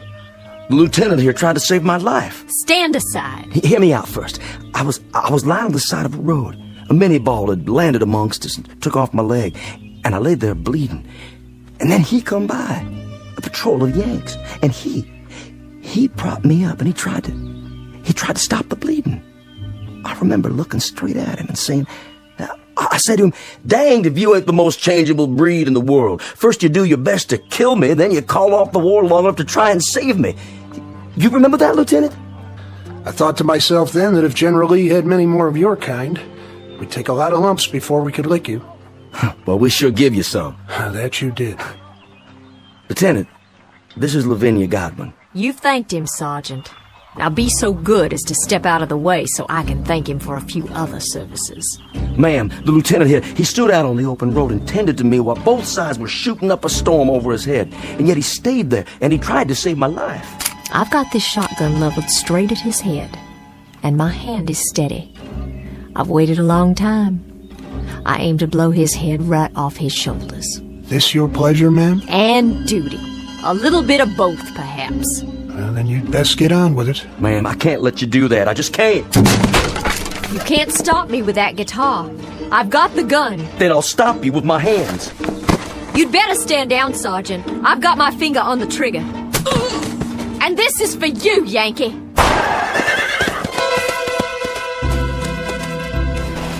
You could thank God for the darkness. That kept you from committing murder. Hasn't there been enough of that already? I didn't miss him. I couldn't have missed him! No, ma'am. You couldn't have. But it doesn't make any difference. Not anymore. I remember now. I do remember. They got you that day. They got you in the back while you were kneeling over me.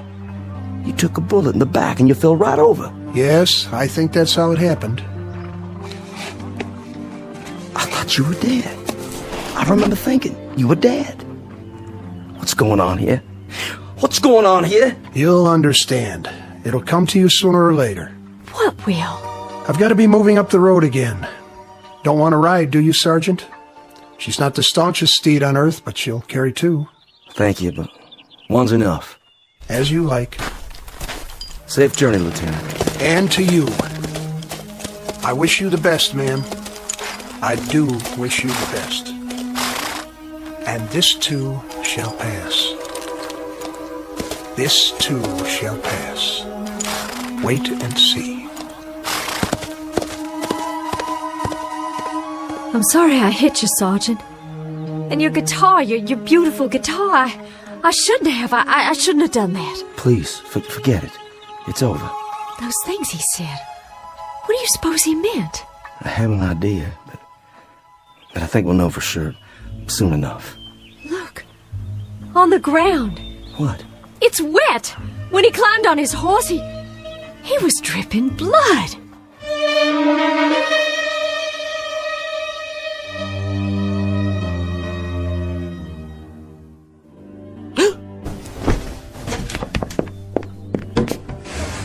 Sergeant! Sergeant Baxter! Ma'am? Would you come in the house, please? Can I help you? Do you hear that, Sergeant? Hear what, ma'am? That's just it. There's no one on the road anymore. They're all gone. They stopped coming during the night. It's been quiet ever since. Real quiet. Why are you carrying your bedroll? And your cap? Are you leaving? Yes, ma'am. I'm leaving. It's time for me. But where will you go? You told me yourself there's no one waiting for you at home. To wherever that road leads. I can tell you where that road leads. Past 50 miles of places like this. Past houses that were burned out and abandoned after the Bluecoats got finished with them. Burned out yards and crop fields. Some by Union soldiers, some by us. So there'd be no use. Past a few hundred tired, sick people like me. No worse off than I am. Well, that's what I'm telling you. If you're looking for a change of scenery, Sergeant, you won't find it out there. Along that road. Mrs. Godwin, I was up most of the night. I was up and I was thinking about lots of different things, thinking it through. What did you decide? That lieutenant who came by, and the shotgun, and the blood on the ground. When he rode off, it seemed like a mystery. Yes, it does. And that young friend of yours, Constable. Charlie Constable. Yeah, with the bloody cap. And then before dawn, it came to me. What did? It's kind of hard to explain. Please try. It has to do with that road out there, and the men who were walking on it. What about them? Last night, after you'd gone to bed, I stood by the gate and I watched as they went by. There was Union soldiers, too. Yankees, many of them. Some helping our boys, some of our boys helping them. But all of them moving down the road, just as if... Just as if what? Just as if that road led someplace where they all had to go. You hear me? Had to. So wherever it leads, Mrs. Godwin, that's where I have to go, too. But why? What I discovered last night. You wouldn't believe. I don't understand all of it myself. I understand enough to know that there's a billy club tapping on my good leg, telling me to move on. So I'll take my leave now, ma'am. And I wish you well. I certainly wish you well. Wait while I make you breakfast. No need for that. I'm not hungry anymore. Some tea, then. Something to drink. I'll heat water on the stove with the wood you cut. You have some for yourself, ma'am. I've got something stronger put away. There's a bottle. I know where it is. Not with all the walking I have to do. A hot bath, then, before you go. Surely you'd like to get cleaned up. Thank you, but I'm all right. Sergeant! Why don't you stay on? I need someone around here who can help. I'm just one sick woman alone, and I need someone to help me. I don't think that's a good idea. I'd give you half the place. You could take a wife if you like and live here, and half of it would be yours. There's nothing here that could ever belong to me, ma'am. Nothing at all. Why not? If I say it does. And you know something else? There's nothing here for you either. Nothing but a lot of memories, and there's a prescribed period for mourning. Are you going to wear black for the rest of your days? My memory's a lot longer than yours, Sergeant. My hatreds don't die because somebody signed a slip of paper and turned in their sword. I don't think we need to compete when it comes to memories, Mrs. Godwin. I don't mean that. But as to hatreds, I'll concede that you carry yours for a lot longer than me, so you just stay on here and bide your time between some mourning and some hating. I've got to take a walk up that road. And while I'm doing it, I'm going to forget about all the yesterdays, and I'm going to start thinking about all the tomorrows instead. What do you think is up that road, Sergeant? A future? A new South, perhaps? Another Confederacy born out of the ashes? What do you think you'll find? I don't know. But I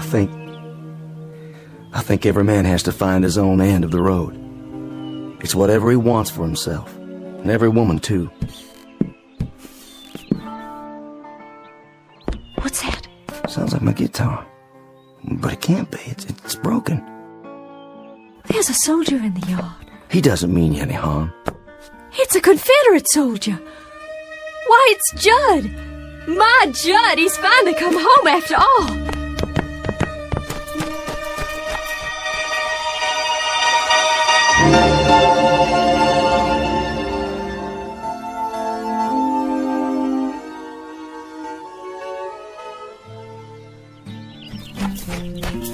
Oh, Judd, it is you. Lavinia? Hello, my dear. Oh, Judd, hold me. Tell me it's really true. And how fares my darling wife? Oh, I've been ill, Judd, very ill. Oh, no. But I'll be well again. I'll be well again because you've come home. Because you're alive and by some miracle you've come home to me. It was home, Lavinia. Look around you. It isn't any longer. It's all the home we've got, Judd. How do you do, Mr. Godwin? Sergeant? Stop for some water. The old well. It's still good? I'll be moving on now. The sergeant. He's been telling me there's a pot of gold at the end of that road. Has he? And I told him, Judd, and now I have to tell you, I understand. Understand what? There's nothing at the end of that road except more road. And more places like this. But we can rebuild it all. We can paint it and plow up the fields. We can buy seed and we can... Lavinia. Judd, what is it? Sergeant? Yes, sir? Do you know? I think I do, yes. It's easier that way. I'm not sure, but I think I do. Goodbye, Mrs. Godwin. Goodbye, Sergeant. I'll no doubt be seeing you farther on. What does he mean? It's time now, Lavinia. Time? We've got to go. Judd, there's no place to go. This is just a stop along the route, Lavinia. A stop? This is home. Home is somewhere else. And you're saying we have to leave? Yes, Lavinia. We have to leave. Oh, you brought your guitar. I'm glad. This isn't mine. It's that sergeant's. But... See? You remember this guitar, Lavinia. It was all broken, wasn't it? And now it's all in one piece again. Why, yes, it was. How did you know? It was broken, but now it's been put together. And it can be played again, and music can come from it. It's sort of like a human being, Lavinia.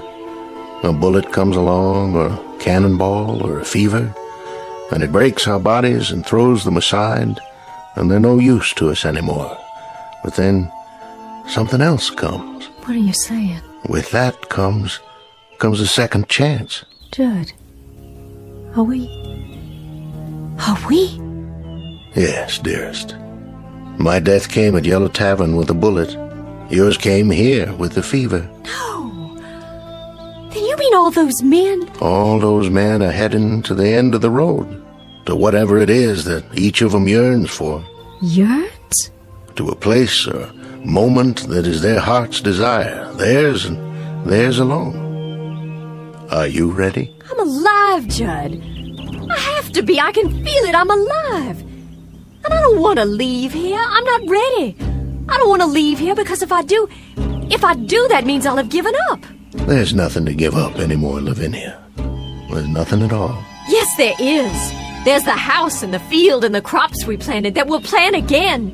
And the trees and the leaves that rustle when there's a breeze all night long. And the livestock to replace. And sometime one day the child will have you and me.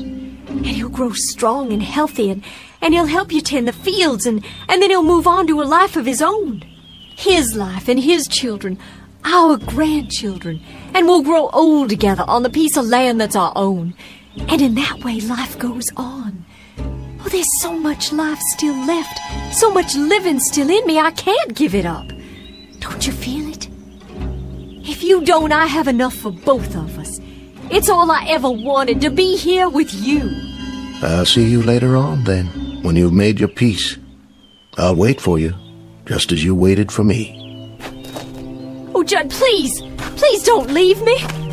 I'm not leaving you, my darling. I told you, I'll meet you at the end of the road, unless... Then you'll come back? You will. You'll find out what I already know. There isn't anything at the end of the road. There isn't anything at all you can't see right here.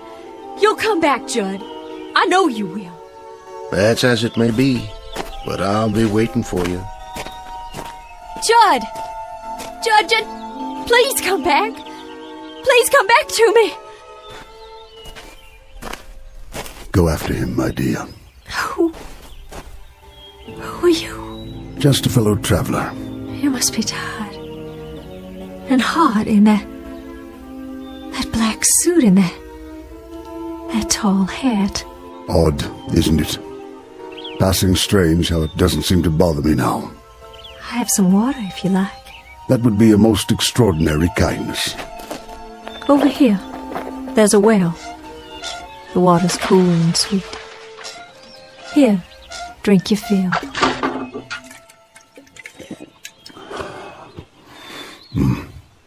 The sweetest I've ever tasted. I know you, don't I, sir? Do you? I'm sure I do. I've seen you, but not in these parts. In town? No, I don't think so. Don't worry yourself. Not on my account. But your face and that beard. May I tell you something, my dear? Please. Go after him. You must. Oh, but he'll be back. I know he will. But Judd will be back. Wait no longer. There's no reason. He's going someplace that you'll like, I promise you. Someplace where you'll find peace. But how do you know? How? It's something we learn about death. Something we all come to understand. You see, my dear lady, this road, it isn't the end. It's the beginning. There's peace up there, serenity and freedom for all, from anguish. It's whatever you want most, what you have always sought but could not name. You sound so sure. I am. Go to him, my dear. Go to your loving husband. Go there with him. I can see him on the road, can't you? Standing in the sun with his arms outstretched, waiting to receive you. Your face.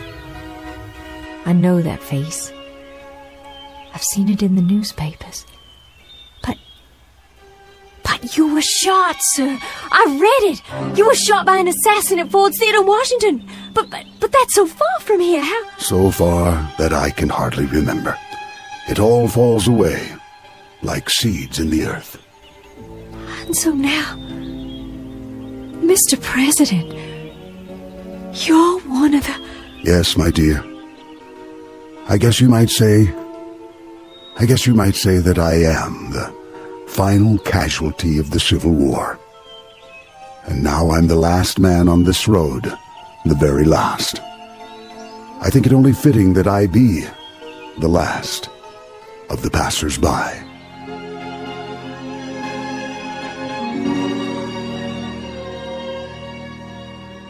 Judd? Is that you? Lavinia. It is. I see you. Wait, Judd, I'm coming.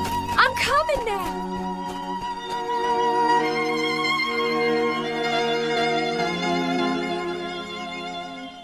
Lavinia Godwin, the mistress of a burned-out home, the image of woman in the aftermath of war, all women in all wars, suffering the final wound and the deepest, and now, at last, ready to be healed. Incident on a dirt road during the month of April 1865. And as we've already pointed out, it's a road that won't be found on any map, but it's only one of many that lead into and out of the Twilight Zone.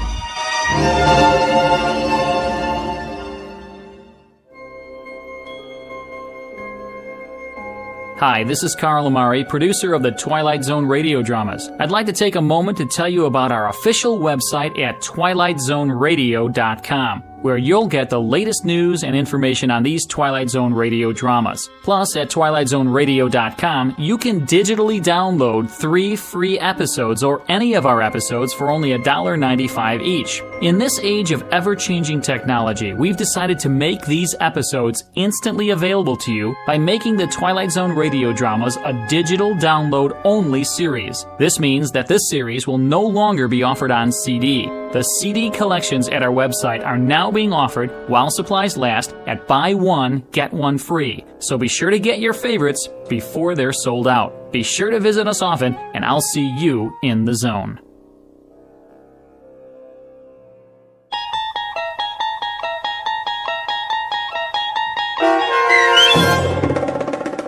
The Passers-By, starring Morgan Brittany with Stacy Keach as your narrator, was adapted for radio by Dennis Etchison and based on a script by Rod Serling.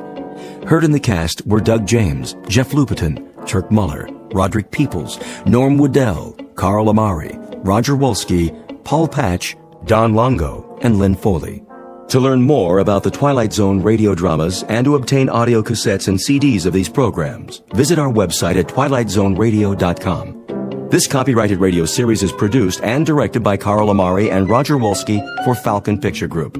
Doug James speaking.